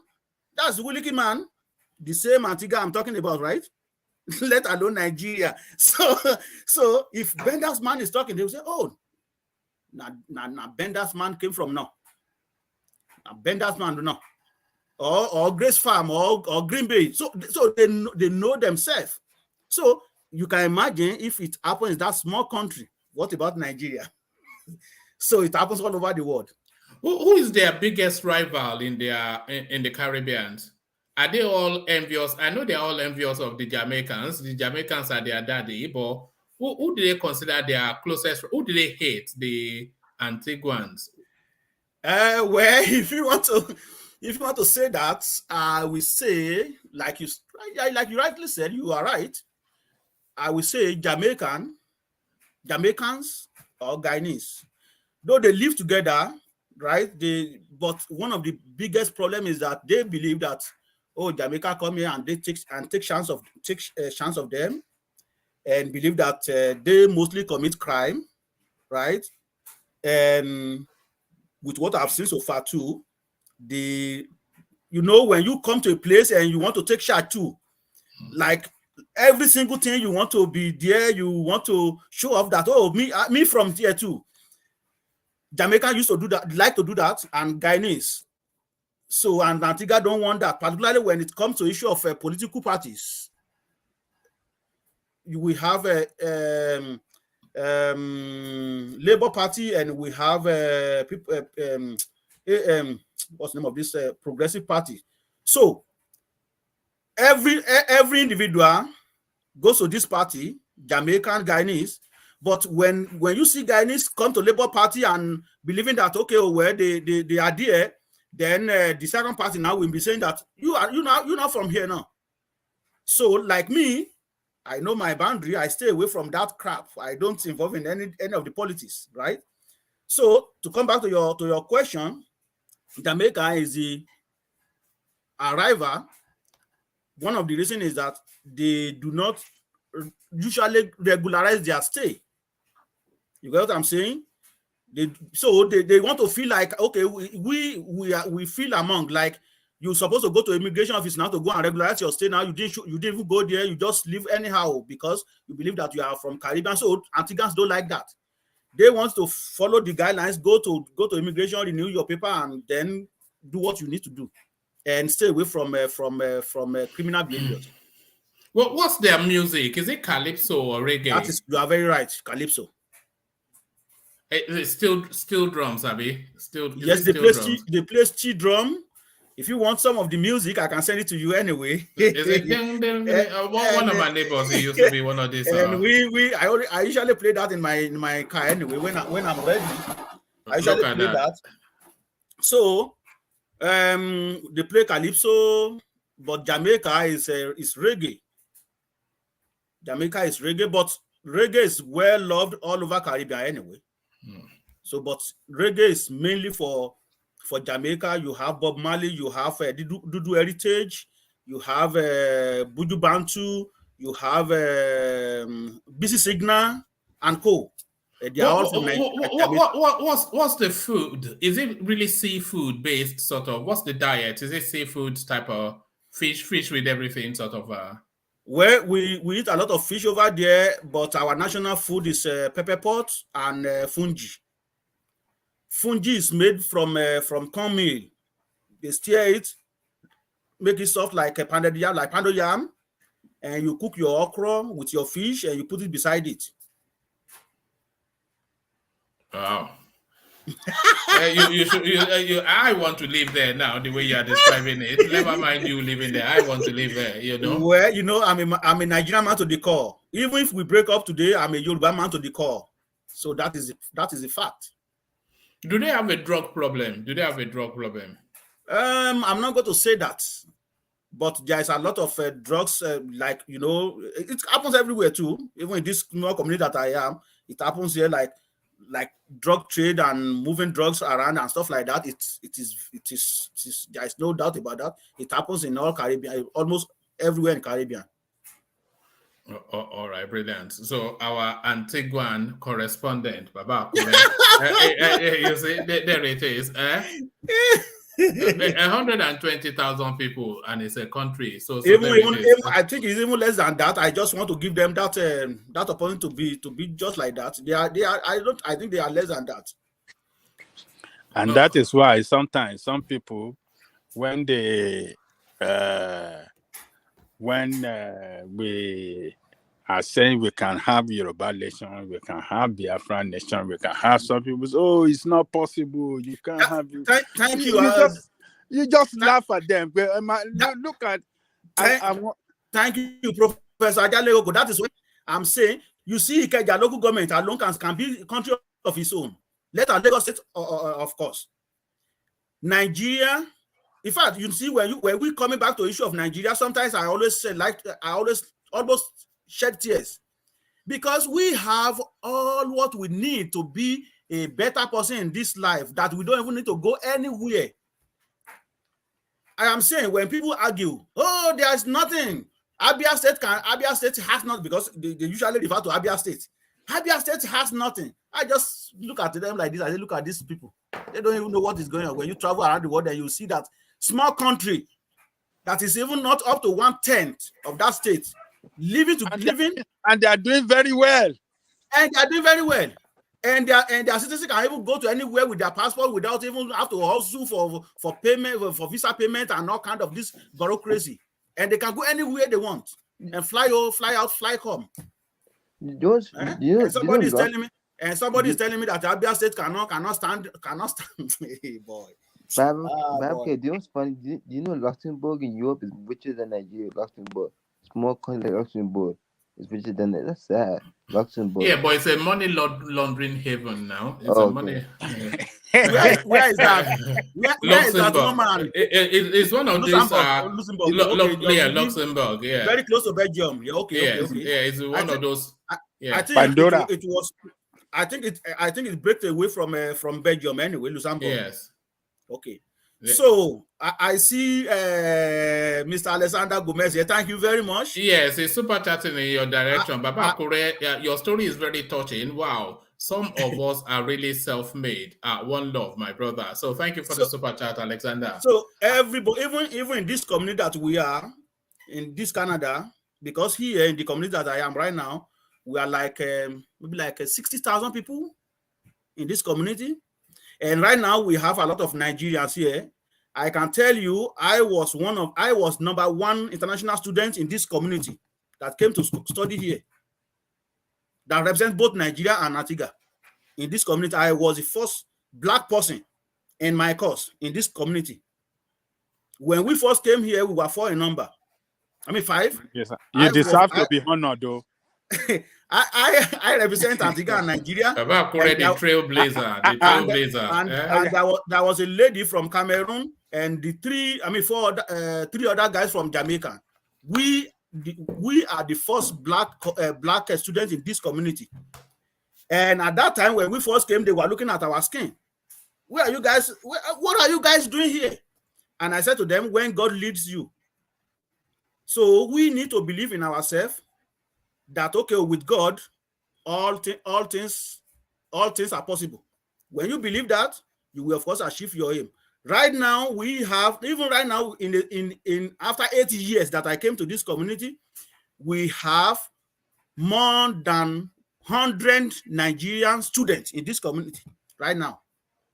Do you resent that? Because I would, you know, do you resent that there are more Nigerians coming into onto your patch? No, I don't. In fact, you don't resent it. No, I don't. I want everybody to. I want everybody to achieve their aim. You can't take away my house from me. You can't take my job away from me. You can't take all my citizenship away from me. So I want you to achieve your aim, and every Nigerian that comes to this community, even if they don't even come to my house, I get their number and I go to their house, sit them down, talk to them. This is what you can do to do this. This is what you can do to achieve this. This is what you can do to achieve this. And that is why I'm well loved by them. And they usually, anything they want to do, they usually consult me first and say, oh, hey, as a matter of fact, they gave me mayor now. They say, that's our mayor. Even in my church, what they call me is our mayor. I mean, Nigerian that goes that we go to the same church. They call me mayor. So I tell them, okay, this is what you have to do. This is what you have to do. This is what you have to do. You want to buy a house? This is what you have to do to achieve this. So I am free. I am free to everybody anyway. So that is me. Yeah, now community organizer. No. One day you become the mayor of the town. Not really. From there to president of Canada, like Obama. Not really. It is just that I want everybody to achieve their aim and get to the full potential. I am a person, though I'm a very strong-headed person as well. Though I work at correction, I supposed to be my heart supposed to be as hard as stone. But I sometimes be too much emotional. Like I put myself in position of somebody that, okay, what if it is me going through this? What would I be doing? And that is why you know, a lot of things you cannot say it, but I'm not rich, like I said, and I'm not rich and I'm not poor. I'm an average man, and I try to help as many, even back home, not in Canada alone.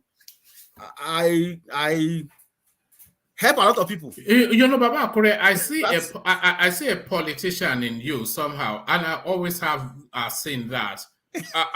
Why don't you contest for something in that your community?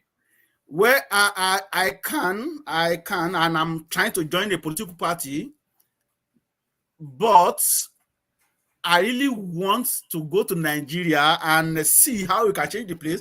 But the problem is that I cannot join Nigerian politics because we are going to bust ourselves. Because there will be a lot of things that I will not like that they will be doing. There was a time I said to my colleagues, I said, I want to come to my local government because there are certain things that we can change. One of my friends said, oh, they are not going to allow you, they will kill you very fast because you don't take nonsense. And I said, they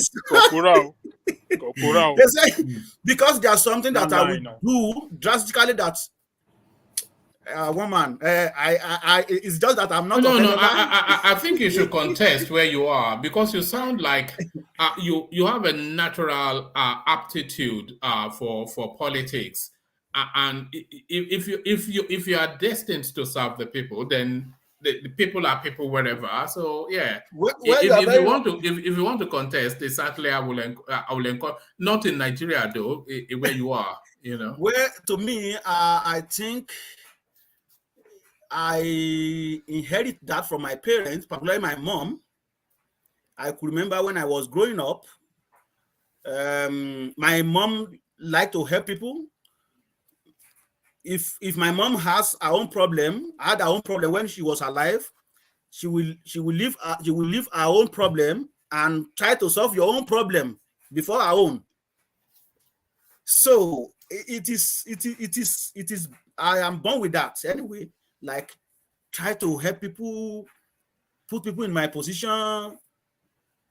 Like a few days back, I was talking to my wife. There was a friend of mine in 2016. She said, oh, everything is hard right now. And this, if they cannot even feed, they cannot even do this. Tomorrow, she doesn't even know what her children will be eating. And then if we can assist her, we had the $100 at that time. I said, I'm going to send it to this lady. My wife said, okay, go ahead. We send it to this lady.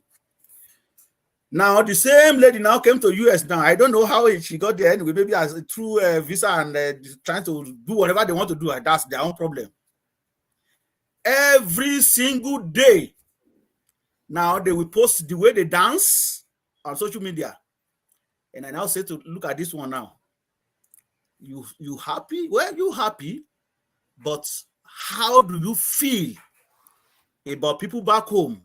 Because when you dance now and you post this to online, well, I'm not saying that they are mocking some people, but it's just that, like me, I can post in, but it's no issue of that too happy with the condition that my people are living back home, not my immediate family. I'm talking of Nigeria as a whole.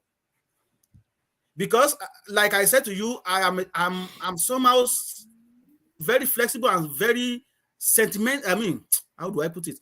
Like my mind is very soft. Like I always put people in my shoe that, okay, what if it is me going through what this person is going through now, that I cannot even feed my children and I cannot even afford 3 square meals a day? How will I feel? I will be, in fact, maybe I will be one of those people that will jump into Laguna, right? But you are allowed to be happy, by the way, Baba Akure, and you are allowed to enjoy your successes in life. Don't shy away from your successes. It is true, but to me, I'm very sorry to disappoint you, one man. I cannot be happy. Like I said, I'm averagely okay. I'm not poor. I'm not rich. Whatever I want, at least I can afford it. But not when millions of Nigerians are suffering that they cannot feed. I cannot be happy until when I see changes in Nigeria that people can feed themselves without have to call people in abroad. You see, I'm very sorry to mention this to you. You see, the last few weeks, you said to me that, oh, some people are asking me, I'm away, I do this, I do that. It is me knew what I was going through. My sister had cancer, and I had to cough out over 500,000. Right? This is the person that has children. How much are these children making per month? One of them told me that she's making less than 10,000 from the primary school that she's teaching. She's teaching in the primary school. She make like 9,000 or there about 10,000. Okay. The second one is the same thing. So, do you know how many years they have to work? 2 of them have to work before they can raise over 500,000. So, I'm not talking of my family alone. That was what I've been going through for the past few months. You know, it's just that, you know, I don't really want to say it, but you know, when you get to a situation, it will come out of you, right? But I'm very glad that she's okay now. Do you know how many millions of Nigeria going through that? How can I be happy when I see people like that? When I see millions of Nigerians that cannot, I don't have to go to Nigeria. I can go anywhere I want. If I feel today I'm going to live in US, it's just like I dust my passport and go to US and go and live. I can live anywhere I want. But how many people can do that? So how can I be happy when I see small children that I cannot go to school? Then you want me to post it on that I arrive. Well, sometimes you can just, but not issue of dancing and happy and why you know a lot of problem that is going back home. I cannot be happy, honestly. One man, I'm very sorry to disappoint you. I'm very sorry. No, you're allowed. You have my permission to be happy, Baba Kure. You have a Jan Lekoko's permission to be happy. You see, I'm just laughing like this. Like I said to you, I'm just laughing like this. I am so much concerned. I understand what you mean, though. I understand what you mean. That it just seems so unsightly that you are living this life that looks so comfortable, and the people looking at you, they are not even sure that a meal is coming tomorrow. Exactly. So yeah, I know. But there will always be those people, and there will always be people like you. So you can't carry the weight of everybody on your shoulders. I understand what you are saying, one man, but not as million that we have. Right? In Canada here, we have poor people too. I have my own house. We have millions of Canadians that cannot afford it. Are you getting my point? But these basic amenities like okay, where you food, common food, when people cannot even gari, some people it's very tough for them to buy gari. So I cannot be happy, one man, when I'm hearing all this. Do you not have a social welfare system in Canada? We do. If you do not have maybe if you don't have job, there's a quota that government will have to give you until when you get job. If you don't have house, government provide house, but not everybody gets that opportunity anyway. We see have some people also that stay under bridge here, but when the winter comes, then they have to open some place for them to go in, right? But even those people that is on that see under the bridge, but they can still feed 3 times in a day. Good meal. That is the point I'm making here. When you see millions of children in Nigeria that their parents don't even know what they are going to eat, and the father has to run away from home just because of food. We are not even talking of clothes now. We're talking of food, ordinary food that will sustain you. And if we have a situation of some people, I mean, the wife got twins at the hospital, and the guy ran away. Yes.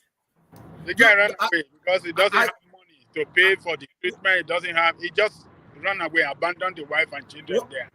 One man, I can tell you, when they put 10 Nigerians together, their money is even more than GDP of Canada. Just 10 Nigerians. And these are the people. These are the people. I don't know, maybe because I'm not rich anyway, but with the little I have, I know how many people I'm helping every single month. Right? These people have this money.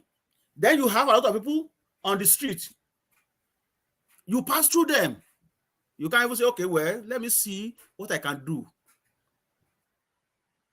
But you use the money, just lavish life and waste on yash, waste on birthday, waste on just to show off. Well, woman, I cannot be so that happy until. But Nigerians love to oppress now. Nigerians love to oppress. Are you not an oppressor? I'm not one of them. I can. Well, when I go home, I have my own vehicle home, nice vehicle that I use, but I'm not using to oppress anybody. I just want my own comfort.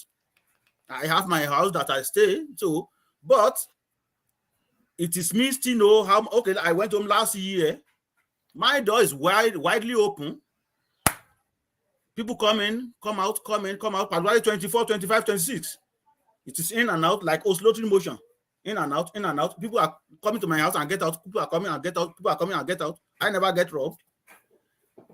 But I cannot be happy, honestly, until when we have good government in Nigeria, when many people in Nigeria, I'm not saying that everybody have to be equal. We cannot be equal until that kingdom come.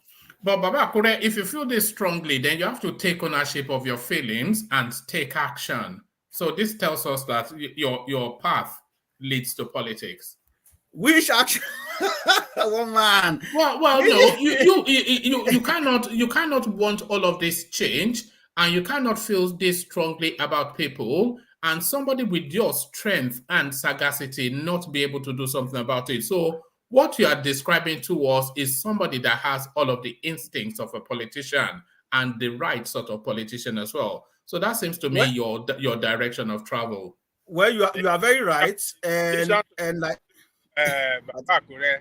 yes, you see, God has put you in such a position. He has put you in the right place in a town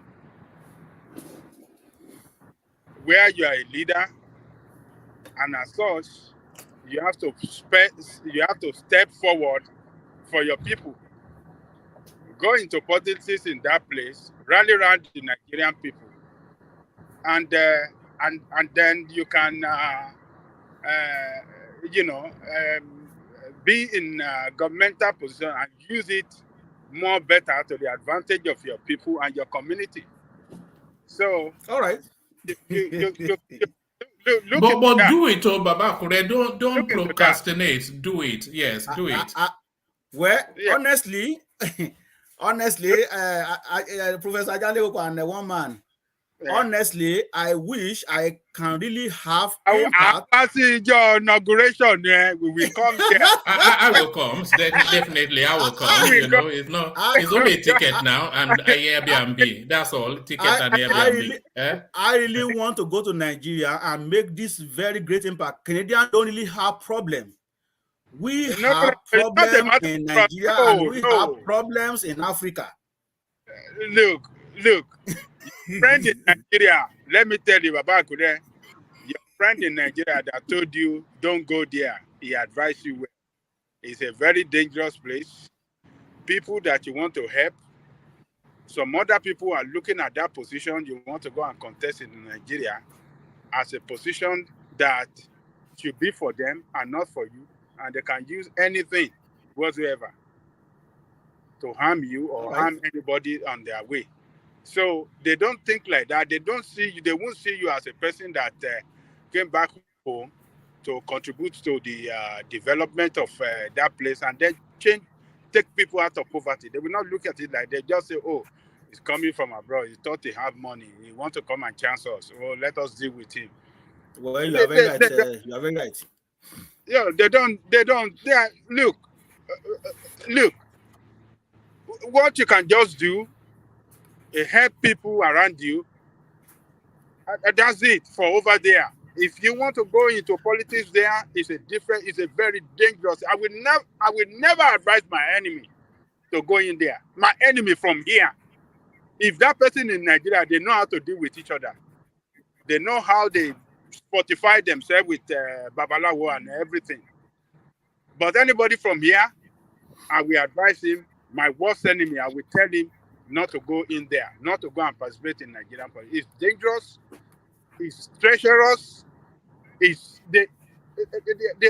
can kill because they see that position of authority as a position to steal money and make money. And it's not one person that is involved. There are group of them. So don't go there, please. Your friend also, Baba, you can do it peacefully here. You don't have to know anybody. You just have to run your campaign the way you want to run it easily. Get your people around you. Knock on doors. People love you. They vote for you. They don't love you. It doesn't matter. I mean, there is no stress. And you could be surprised. Some people can say, first time in this place, a black person contesting, let us give him a shot. And you'll be surprised. You see your face, and you see yourself in the position of leader. You know, there's a Nigerian, I think, who is either a mayor or something in some deep Russian city. You know, I think I know the guy. Yeah, yes, they have even less black people than you have where you are. Yeah. Yeah. Well, it is something that I've been looking at anyway. I'm still thinking of which party should I engage with. Then we can go from there. Actually, I have given it a thought sometimes, but I'm still looking at both parties, maybe Labour or Conservative or something like that nature. So I'm still looking at that anyway. I will see what we are. All right. Well done, Baba. So I'm very sorry to take the whole stage today anyway. No. Okay. What do you think was more interesting? Saying for the 100th time that Buhari is a killer, or listening to your quite enthralling life history? So that more. I think the audience they wanted to hear that more than to hear us say Baba Kida. It is just that I cut the story short. I am not the person that burns with silver spoon.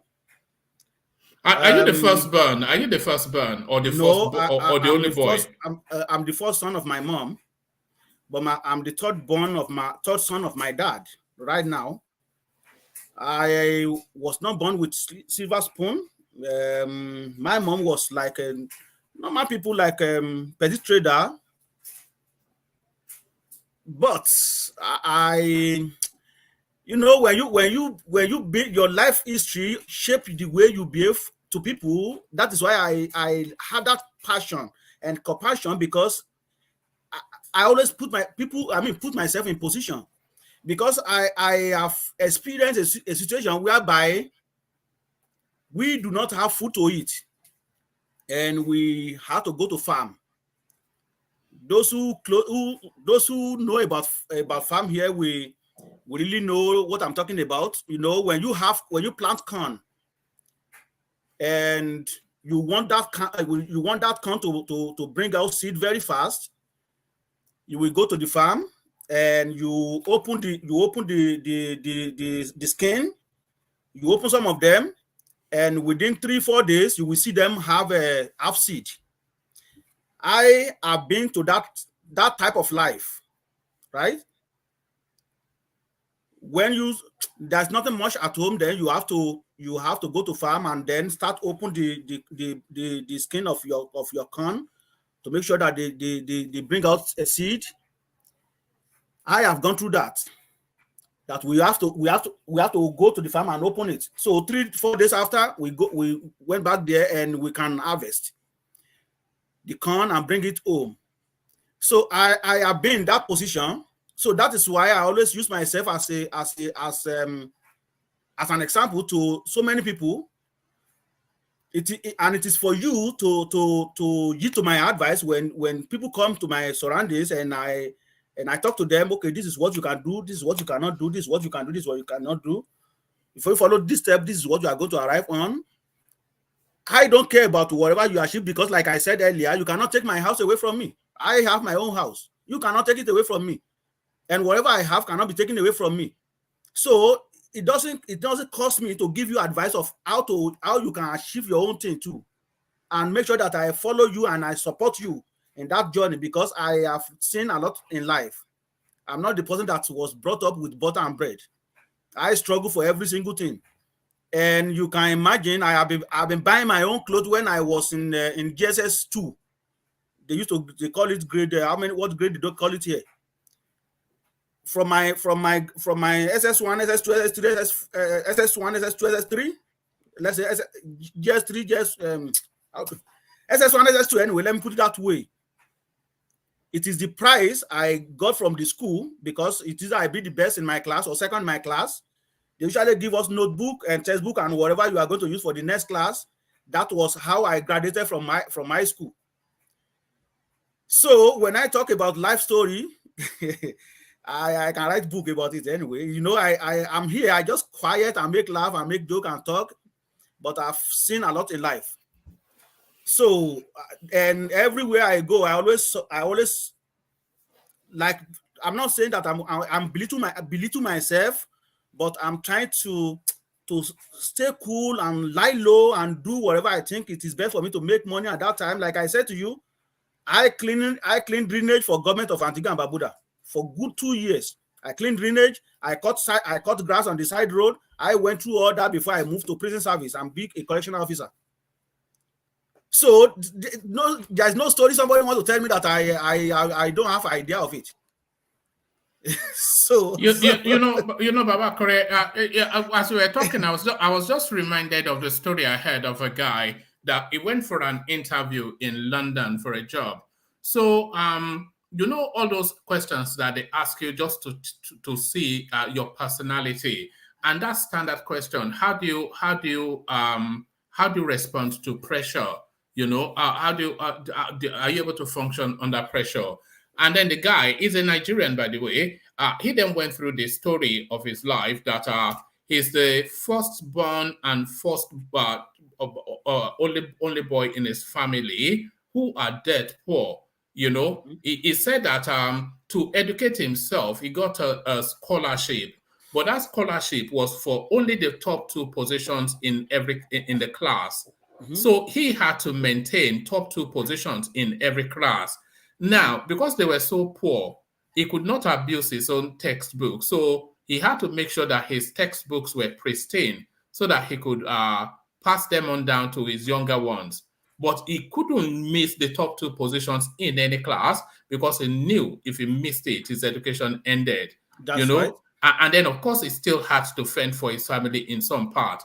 Before he got to the train station, they phoned him that you got the job, you know. you know, because that's a winner right there. That's exactly. Right there. That is why I love Nigeria. It is just that we don't have good government.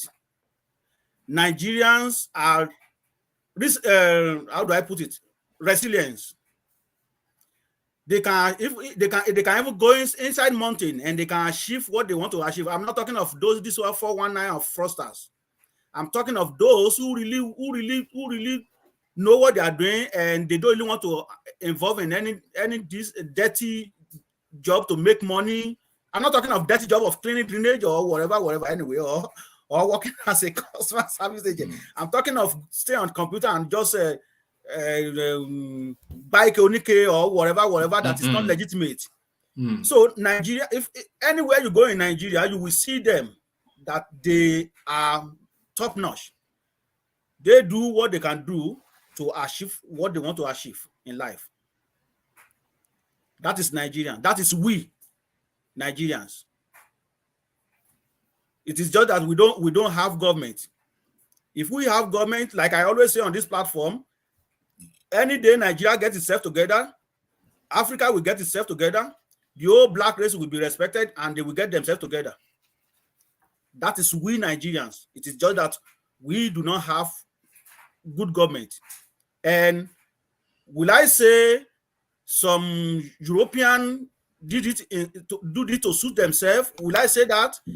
I will say yes, but at the same time I will say no, because if my people, like the president we have, all these people that we have that will be leading us in all this way, if they believe that okay, these are my people, I'm not going to dance to the stone of this person, to these people.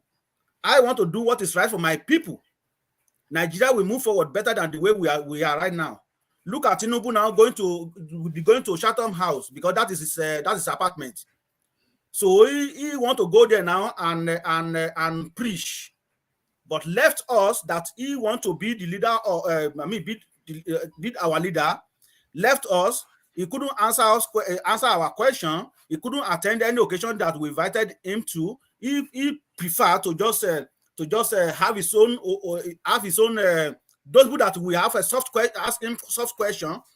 He organized that so that we won't find his lapses. So I'm not going to say that European people still doing us by now, but we ourselves, our leaders.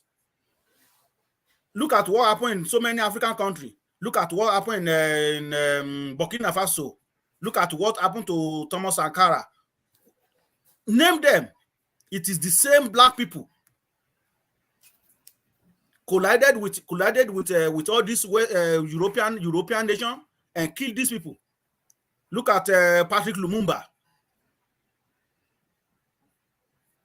So it is we, the same black, architect the downfall of these people.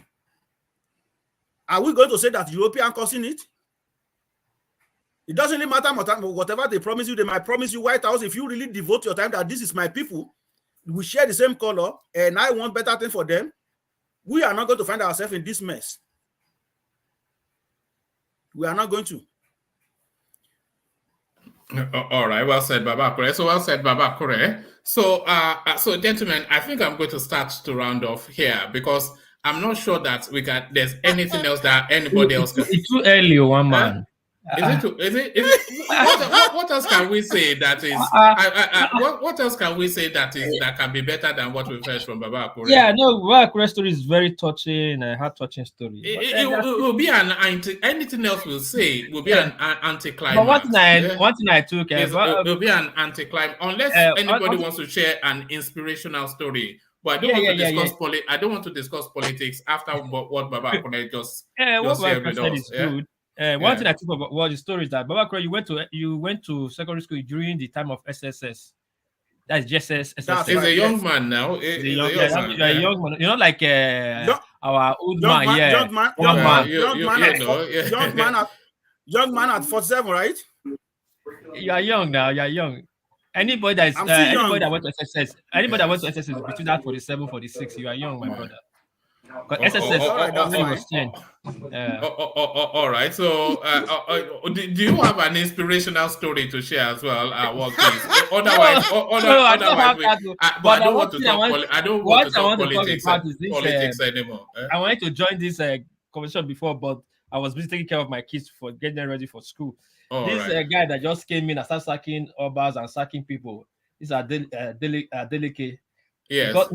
Got me so confused and shocked. Like I just came in. No, it's not sacking obas. What actually happened was that the outgoing, it was just handing out all manners of appointments and giving people obaship just within the last week of him leaving. So it was putting roadblocks in the way of Adeleke. And as soon as he came in, he was just removing the roadblocks. They didn't follow. Yeah. That's one thing I don't understand. You have done your time. You live in peace. Why will you not cause problem for the next person? Government is continuity. Why will you not start causing problem or create problem for the next person that is coming up? Going to come on. If the guy is going to probe you, he's still going to probe you. And again, I heard that he said that he left 14 billion naira in the state coffers. That 14 billion that he said he left, we will know later now. Maybe you already awarded contract that we can't away all those. Maybe it's like Peter Obi sort of 14 billion. Like a one-man friend.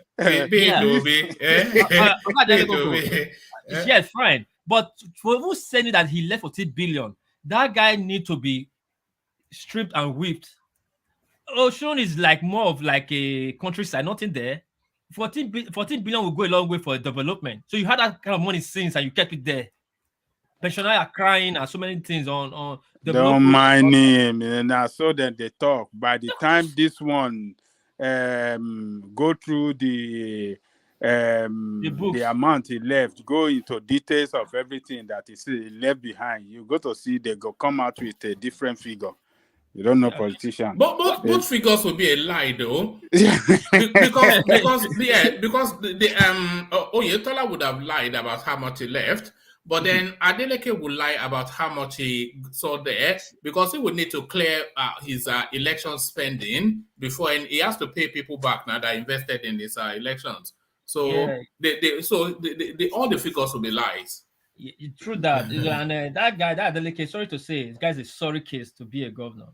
When I saw the guy dancing on a motorcard parade, which is supposed to stand still. Why do you call him a sorry case? It's a sorry case. People voted for him. You are saying it's a sorry case. But it's a sorry case. At least for anything at all, that motorcade parade, you're supposed to stand and respect the unity and the flag and the state, whatever. You are dancing.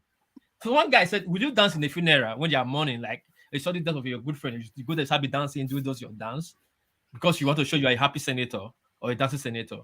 Man, Nigeria, when will Nigeria get it right?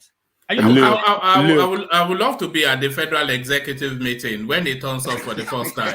Buhari will look at him and say, "My God, thank God that I'm out of here. Thank God that that's the most ridiculous of people."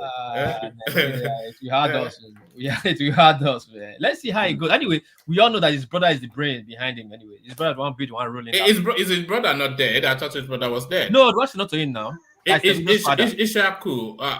No, Davido's father is not the head now. Yeah, but the one that made the name of that family. Yeah, Ishaku is dead now. Ishaku is dead. Yeah. I know. I said Davido's father still had brain too. That he was one that still steered the ship of that of their family. So I guess he won't be controlling that government anyway. He was one that installed before a senator, though he took a free senator before they changed this thing now. The act. Before, if you die, you just a normal appointed back that they choose and put in there, and we're just their fella. They have that family political heritage. You see, for a long time. Their father too was a member of Action Group. Was with Awolowo, and even the Second Republic.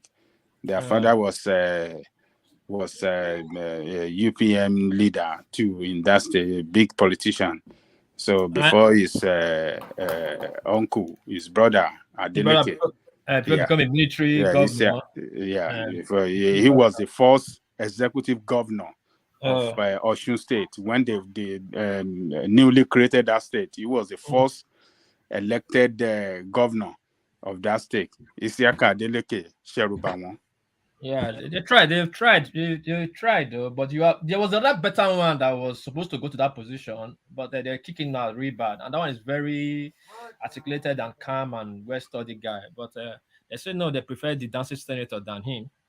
So I just wonder what we're going to see. That one doesn't have structure now. That's what we are talking about. When you don't have structure, who want to? Yeah, that's why they kick him. It doesn't have structure now. But this one is a willy. One man. Let what peace speak on the artifact they are bringing to Benin now. Yes. Did you hear that? Yes. Joke with anything that has to do with Benin Kingdom. I heard that. See my wife changing pampers is shouting, help me. What I change every day. Now to change pampers. Your wife should know how to change pampers now. Yeah, so leave this boy with me that I'm so used. The boy is so used to me now. He does nothing. She does nothing. He just left the boy for me. Anyway, let me just tell you one thing now briefly. This woman, I don't know. I want her to use her mouth to say it. Can you tell one man yourself? How? Tell him now. Tell what? What? Oh. Yeah, tell him. Hello, can you hear me? We can. You want me to tell him? Yeah. Yeah. Can you hear me? Perfectly. Yes, we can. Yeah. My son was born in just 6 months ago. Yes, we know. Yes. Then, congratulations. Yes. Then I'm already pregnant again. All right. What busy? Are you trying to busy? Just 6 months ago. Then I'm already pregnant. Peace.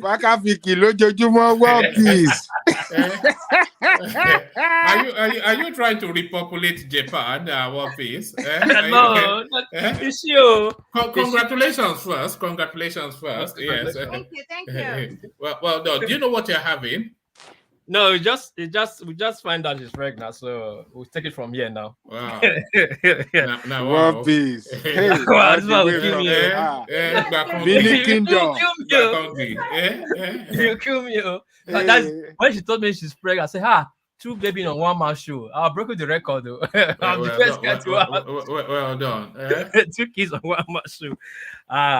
Anyway. Back to the artifact. Yeah, congratulations first. Congratulations. Thanks. That is more money now. One time she get pregnant, she increased my monthly money, whether with £500 or £1,000. That's it. I'm dying here, one man.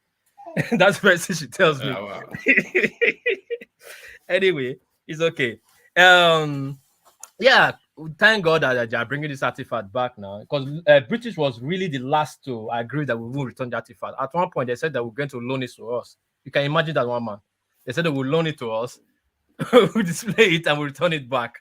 So we are being on. There was a real debate around that, and some guy was explaining that the artifacts will be better in the British Museum because it will get more exposure and they can handle it better. Can you imagine? And I was just sitting down there, just my mouth just opened that. I had to wind back to see that I heard what I heard. Yeah, you can imagine how they were thinking. I think the one they are returning now is just from one of the museums, because totally in Britain we have 4,000 artifacts in total. So I think one of the museums, because the British, like we were saying, they have different laws when it comes to all this artifact and all that. So I think it's about 6, maybe 6 museums that has all those artifacts in the UK. But again, before this time, 2 weeks ago, actually people are trying to do politics. The governor has already yield. He already yield to the royal monarch, and because there was an ambush from Europe too. Again, they wanted to they were doing everything to bring this artifact from London, mostly the one from London. They ambushed us again at one point that they wanted to create MOA, Edo Museum, whatever, and our monarch said no. what we are agreeing on is the Benin artifact, Benin Museum. That is for all the Benin descendants, not Edo. When you make it Edo, it's now peculiar to one just certain people, which is not right. So that has been a big toss-up between the palace and the.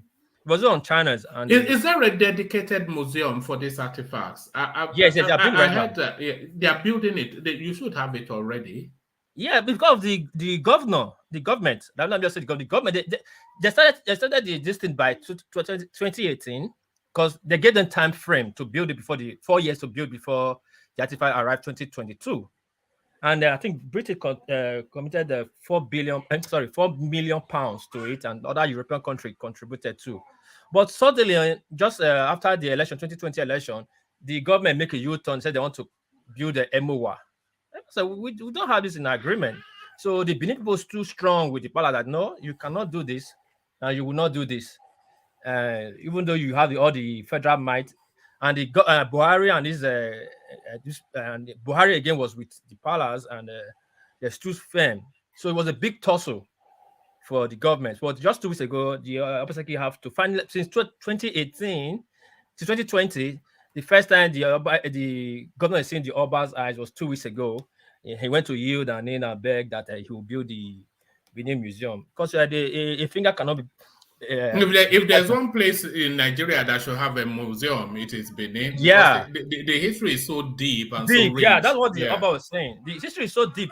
You can't just bring it and turn it into a business. This is a big history, and again, it's not all the artifacts that is come is artifacts. Some are.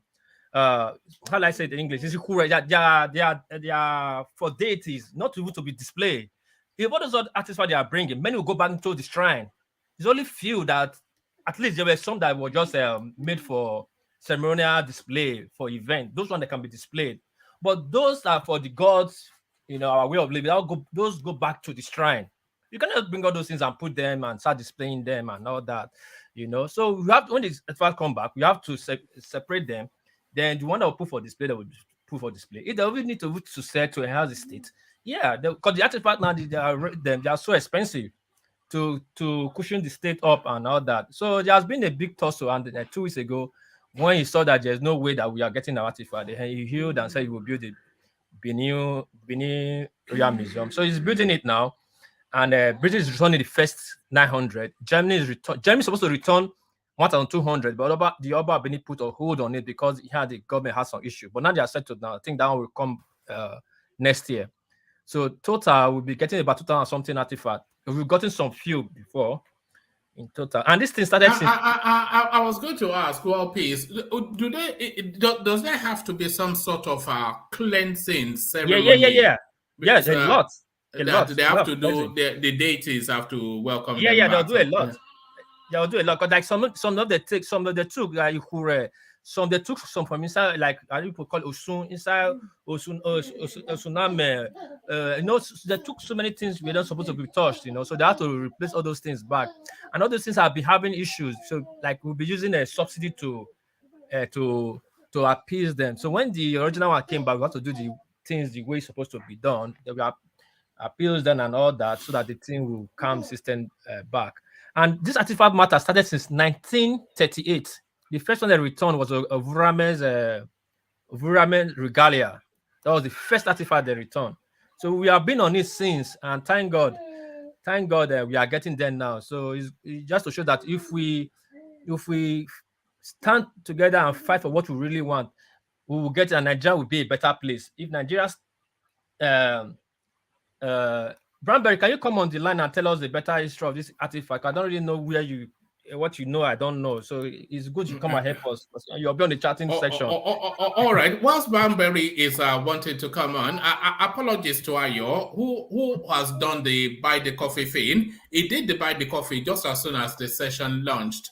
And I'm not quite sure that I got that mentioned. But yes, the 100% has still been maintained. Only really because of Ayo, otherwise they'd have lost that 100% a long time ago. So thank you, Ayo, for that. But no, who did they hand it over to? Is it the Oba or the state? No. The way it's coming now, the way it comes to the federal government. Because when they took it was an empire. Now they're turning it is a state now. So first of all, go to the the federal government.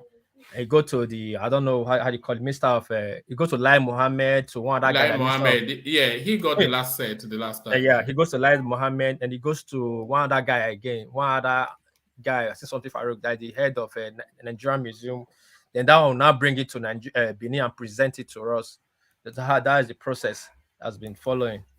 So yeah, it's a very good thing. It's a very good thing that they are returning it. And if we can still fight like this, probably the British and the Western will return a lot of things to us again. You know, not only our artifact, our economy, because they are really taking a lot of things from us. Do you know that? Do you know that the biggest jewel on the British crown was gotten from India, and they took it from their royalty system. Yeah, they call it the Star of India. Star of India, yeah. So they looted everybody really. They just loot, and then you are begging. My God, it's unbelievable. The British they loot the world. They loot the world to make themselves, because you can imagine things that look at the things they took from South Africa, the gold they took from South Africa. Too much gold they took from South Africa. You know, not from Ghana. They loot the world to build their country. But again, sometimes I feel pity for them. They have to return all those things back. What would they be left with? How would they not remember their conquest? You know, sometimes I feel pity for them, but that does not make it right. You cannot keep them. You have to give it back to the. You know, there was a time though, especially where you are from in Benin, that Osage and the rest of them, they were going into their farm. You know, there was a period that almost every household had some sort of statuette that they poured libation to. There was a time that the Osages were looting their own shrines to sell it to the Yes. It was you used to do that a lot in the early 2000s. 2000 was a little too late. Late 80s, middle 80s to 90s was epidemic in Benin. They had to start warning people to stop it. People were selling because they didn't even know, what they have. Some of the stuff they have, some of this they have some talks that we call it ukure, means that the family deity, spirit. Some of them are like 600 years old, because they'll be passing it from generation to generation like that. Depends on the family. So these people will just come and tell them want to buy it and show them some bulk of that. And that naira was 20 naira. They don't have 1,000 that time. I think 20 naira was the biggest. They will show them bulk of 20 naira, and people will just carry it and sell it. They're going to replace it with a wooden one. They didn't know what they were selling was 100 times what they were giving them. It was problem, one man. People sold their father's shrine out to all these attic readers in how they call them, when they go searching for attic. They were selling their shrine. How did you know that, one man? I know everything now. What does I know? I know everything. Yeah. I know the wayward Osages, they will go and because a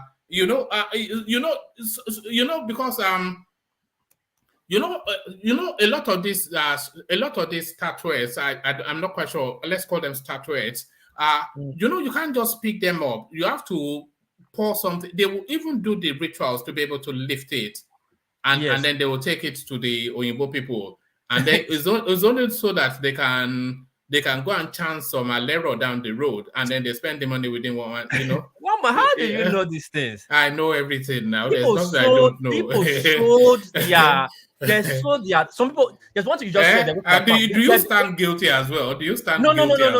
Look at this guy. No. My grandfather's own from, like, my father's own side, we have, like I said, we have Semero. That one is controlled by the community, so we cannot be touched. So we pass generation to them. My elder brother will take it. Then my mother's side, we are Idubo, is being controlled now by the elder, the first son, because my grandfather is late, so it's gonna that one is just still there. Those are very important, this thing. But a lot of people sold. There's something you just said that stopped me. There are some of those things that in the farm road. There's something in the farm. They put in the farm. They can't bring to their people. Went there and bring it and sell it. Go to their farm and bring their father's this thing, great grandfather, whatever, and they sold it for cheap cover. cheap cover. And this is to them, if you go to where they are set, if you go to the museum, they are waiting for like $10 million, $15 million, or $30 million. What they sold that time, maybe for 15,000 naira at that time. You just bring a 20 naira note. If you just heap in Ghana must go. And lazy youth, they were so lazy then. If not for the abroad one man, probably they would have sold everything. Probably they would have sold the status in Ring Road. Abroad was one that stopped those things. It was hell. But those white people, they are devilish. They are devilish. They are not the ones stealing your day. How are they devilish? Are you not the ones stealing your deities, your artifacts? No, after they stole, they came again with Koni and buy what is left. Of course, now when they know the value and you don't, when they know the so it's really sad though. And that's the problem why they were using the British were trying saying that no artifact was stolen.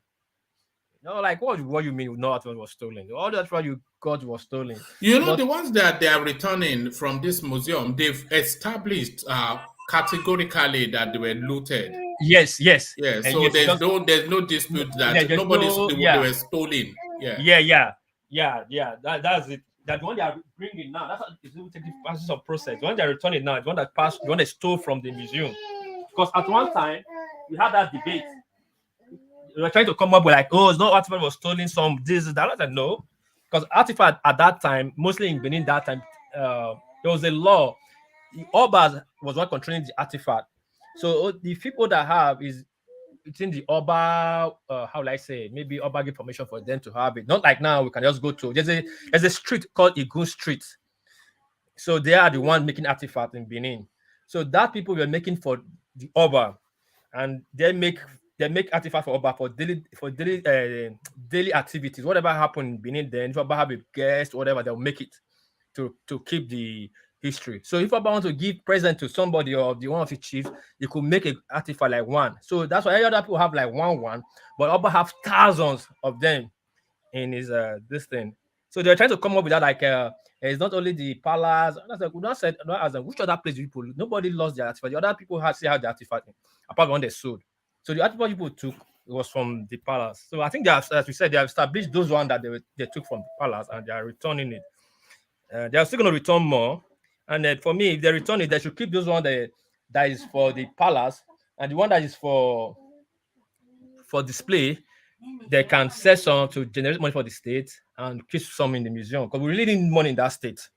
We need to move forward, and this hungry is too much. Maybe that will bring back the past glory of Benin. Yeah. It should, because actually the artifacts are really, really expensive. Like, I'm so scared that if they because bring they're it not now, actually artifacts, are they? They are deities. No. They are deities. Yeah. The only few are artifacts, like from like those ones they make, like when the white people came, those ones they have as a ceremony, this thing for the ceremonial design for the white people have for the event. So all those ones can be displayed or so, but the other ones, like all those head of something, toss, those are deities. Like just one, the Benin are really pushing for the return is the head of Isago, that is people call Shago. If you see that, you get chills in your body. Where is it? Is it if it's here in the UK, I can go and see. Go and check. I think it's the UK. I think it's UK. Is it on display? Do you know? Because you know a lot of those artifacts, they are not actually on display. They are just archived somewhere. Yeah, like fourth floor. They say like fourth floor, fifth floor in British Museum. And I saw it on the. It was on the. There's a Benin seminar they did. They were opening. It's on the page. I think it was on page 20 something. They said that it's so precious to the Benin. It's so precious to the Benin that they needed some of the head of Isago. How we depicted Isago was a ram head. When I saw the picture, you get chills. Like, how did they design this thing details by details? Details by a bronze that is like red. They designed like red. Oh man! But the head of the Isago, I was expecting to see a woman or a man. It was a ram head. Like what? So the Benin wanted so much, and there's another one again. The start of life. Man, there's so many things. There's so many artifacts. Very, good ones, things that have to return back. Are the Benins, are they the most voodoo people in Africa? No, the Yorubas nah. I think it's their worries. Their worries are probably the most voodoo. You see, Ondo, go to Ondo there. What they do, you don't believe your eyes. Just bother. Where in Ondo? I don't really know much about it because you know what's funny? You know, Ondo is a mix with Benin. There's some village of Benin that is inside Ondo. There's a village of Ondo that is inside Benin. Are you talking? You're talking about Owo? Not only Owo. Part of Ondo. Ondo. I have a cousin. Their mother's village inside Akure there, and their Benin. Their villages from there. Yeah, you're right.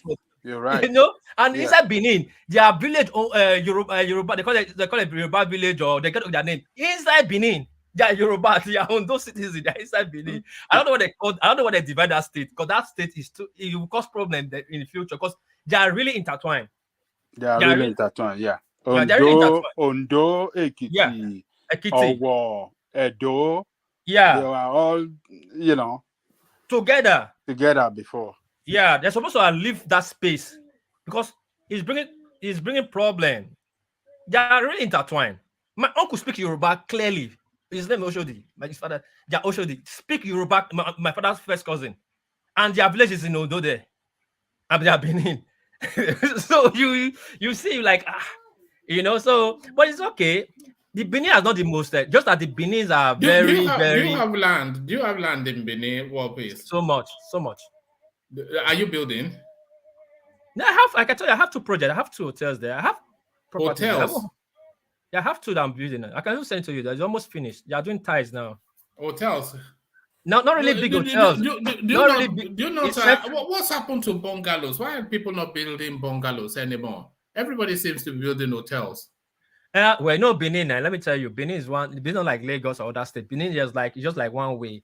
One thing that if it's pure water that is raining, everybody start doing pure water. You start seeing borehole. Because everybody that I know, even in my personal life, they are building hotels and guest houses. Yes, hospitalities now. Because in Benin, Friday to Saturday, you will not get a space. You will not get a space to book. Even the hotel of 5,000 is already fully booked. Hotel of 5,000 is fully booked. Are you building a classic joint, or is it? Oh no, mine is they call it a service. They call it a service apartment, but in Japan. Oh right, okay, yeah, I think I know. It's a 16 blocks. Baba knows about all those Ijoma business. Look at that. Look at how his face lit up. I don't know anything about it. I don't know anything about it. One man, I don't know anything about it. Just it's like I don't know. Actually, Benin is in Nigeria now. Benin is among the 4th fast developing states.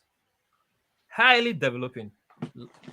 You know places like Benin and Ile-Ife, these are places that should be just done up so beautifully. Yes. So that there should be weekend mini break spots where you just go and Yeah, I was talking to one of my Benin students. He said like they should have a train, tie roads.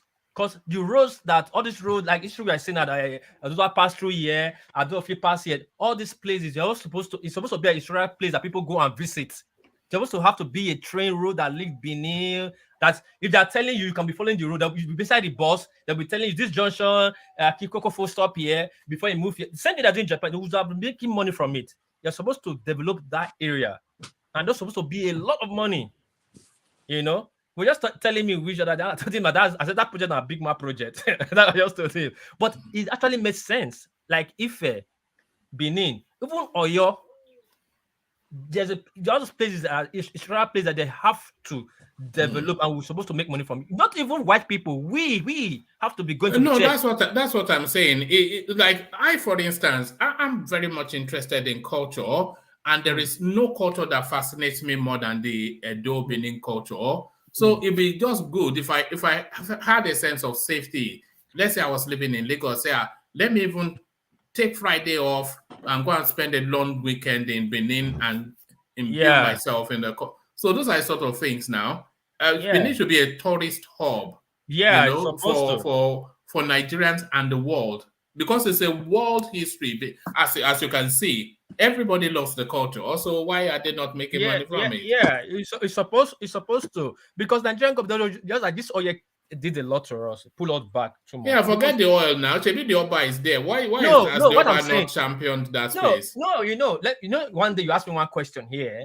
No, everything in Oba doesn't have power. All the yeah, power is in the hand of the governor. No, the Oba has power in Benin, because the Oba will point the governor to say, I want this way. And if he doesn't do it, then the people go against him. Do you know there are so many things Is that not so? Yeah, there are so many things we recommend to the government, but the Oba can say, the second thing the people will follow. Now, again, what interests the people? Like that Benin Royal Museum now, the people, you interest the people. And when the Oba said it, everybody stood by it.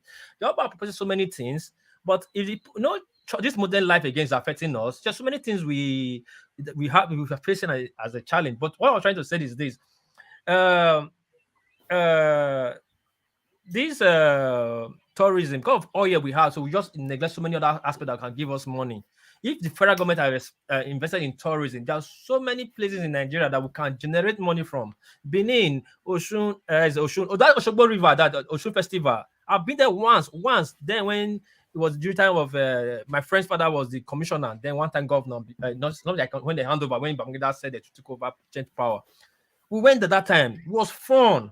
He's one married to this, this Nike Art Gallery in Lagos. That really big Yoruba woman that is doing artwork. Nike Art. Woman, do you know her? Sorry. Nike Art. Yeah, she's in Lekki now. She's in Lekki. Now she's married to my friend's father, former commissioner Kundaye. She has a world reputation. Yes, now. World reputation. She has lectured in Harvard. Yeah, give seminar, not the lecture. Give seminar in Harvard, big university. Yale. They invite her. This is like somebody that didn't have degree that is lecturing, giving seminar in big universities. Workplaces. So this kind of things, those kind of places, heritage, you have to preserve them. Only within Nigeria alone, just moving within Nigeria alone, we generate billions. People going for sightseeing. Where this past 3 years, we don't even know. For all these things are there, they're just going away or letting our great grandfather holding the history. And again, our brother is doing more damage. When our senior brother travel abroad, our grandfather would not have a point to pass it to the younger one. He would die, and the history would just go like that. So when the old man died, the library burns down. So you know that Nike Art. When you visit, she feeds people. This is what you mean, isn't it? This place. Yeah, that's not the Nike, by the way. She's, not the Nike. Some elderly woman. Yeah, it's old now. Some stunning art you get there. Yeah, she had art. When I started going to their house, when they moved from Agbado Agbado to that Lekki. I went to their house in Agbado Agbado. The commissioner. There she is. That's the Nike. That's Nike art. That's Nike art. So this one is very talented. Very talented. I'm not sure if she's an artist, a collector, or a curator. She was. She started with all this Osun, these traditional prints. How you call it? They make few of the. Is it adire or adire? Yeah. We make natural adire. They make their own cutting to make everything from zero to. Then from there, that's how it started. Then started putting art, and he's gifted too. Started making different prints, doing different art, just different design. That's how she blew up and became very. Their first husband is a white man, though. She was married to a white man before, had kids, 2 kids. Yeah, but it's usually a white person that liberates that level of creativity. What she has created, it has to come from a white cause. Yeah. Because Nigerians don't think that way. Yeah, her first husband was a white man. Then after she came back, when she met Commissioner Kundaye, Commissioner Kundaye was the commissioner of Osun State at that time. Then one time administrator, when they handed over power before interim government, before Abacha took over power, then became the commander in police college in Ikeja. So I was in university, so I used to go to, that was the 90s. So I used to go to their place. That's on the son with my friends. So I used to go to their house in Abule, but then they just moved to Lekki. So all those kind of things, we have to develop that space, and we make money from our tourism. There's so much money in our tourism space. We don't even know how then people move to Lagos. How they want to move to the place. Just one day I was watching one program, and this Ikwere guy was saying, this is the road that the Ikwere followed that came to Port Harcourt. This kind of road is supposed to be preserved. There's a place I go to in Japan here to go and just inside sea, they build a hut inside the sea. They said this place, this man followed to come and create, found this land. People go there in buses. School children, and people travel from different states in Japan to go to that place. You know how much is that? It creates jobs for the drivers. It creates jobs for the transporters. It creates jobs for the companies that are manufacturing the buses. It creates jobs for people that are selling things around the area. They sell snack. They'll make candy like look like the hut. Just go see that place, and you see people there in thousands. You know, so in Nigeria we have 250 million. We have a lot of cultures. We have the Nok culture. We've not even gone to the Nok side to see how they were living before. We have different cultures around Nigeria. And we don't develop them. We just face. I think this foreigner that is really not a really problem as Unad can say is a Sudani of. All right. So World Peace. With your permission, I want to seek to start around. Yeah, thanks. Let me start it off with Baba Akure, who I think wants to go to bed. So Baba Akure, the man of the day. So the man of the hour, Baba Akure. Give us a few more words before you say your goodbye, Baba Akure. All right, thank you very much, everybody, for having me tonight. I'm very glad to share my experience of life, and whatever I say, that is the truth of the matter, and that is just a tip of an iceberg of what I already see in life, anyway. So, and any young person or any individual that is listening to this platform, I would suggest they listen to it and take it and take the advice. Like I always say, believe in yourself, believe in your potential, believe in God if you are a Christian. But I always say, believe in whatever you believe, because I'm not going to put my own religion above of any other. So believe in what you believe. If you believe that it works for you, believe in that, and believe that you can achieve whatever you want. And I think with that, you will be good. So that is my advice for everybody that is listening to us.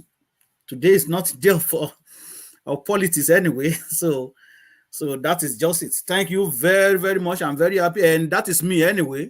And whatever I say here, that is how I feel, and that is the truth of the matter. There is nothing hidden. That is me. If I have passion of talking, I always tell exactly how I feel about things and how I think things should be. So thank you very much for having me tonight. All right, thank you, Baba Akure. So Baba Akure, one of the superstars of, in fact, one of the superstars of the platform, but certainly, definitely the superstar of today. So thank you, Baba Akure. Hopefully, we see you in the next session. So there it is. So we welcome those sort of stories. By the way, it's not just about politics. I see it as somewhat like a family sort of something. So we want life as well as politics, and that's life right there. I will try Akim only to fulfill all righteousness. Of course, he has gone to bed already. Akim, are you there? All right. You listen to the playback, and then you just so that you don't miss Baba Akure's story. So thank you, Akim. So from Akim, let's go on to World Peace. World Peace, closing remarks. From the band. The soon-to-be daddy, who was just a daddy, let the woman have a break. Oh, God. I mean, what are you doing now? What is this? Let her have a break. Give her a break. One, it's not my fault now. When you have such a young and beautiful woman, which is just look at that. She's 29. Let me take all I can take. Look at this man. I've been making her since she's 20. I said, this woman, you don't know me. Have you been in one? I'll tell you. I will make you try. And again, she is ready to show that you. Sometimes when I accuse her, don't have more baby. You say, what about your mother? Your mother didn't have 8 children. I say, okay. We not go wrong. What's the family size in Japan? I imagine it's dad and 2 kids, mom, dad, 2 kids. One, two. Now she's gonna have 5. Is a record breaker. They're gonna look at her like somebody like. I find out they'll look at her. They'll give kudos to the husband and say, "Ha, Kai, this guy is not resting." One touch. Should I play you the? This is for you. This one is one touch. This is for you.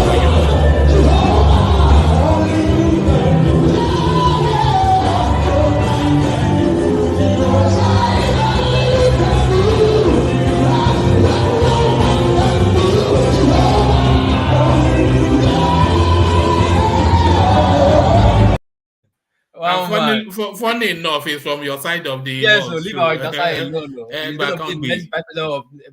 Northeast. Yeah, no, but anyway, kids are blessing, a child are blessing. Of course, yes. And again, they say it takes any food to make a child, but it takes a man to be a father. So I'm ready for and capable. By the grace of God, we do all we can and leave the rest for God. You understand me? I really love kids anyway.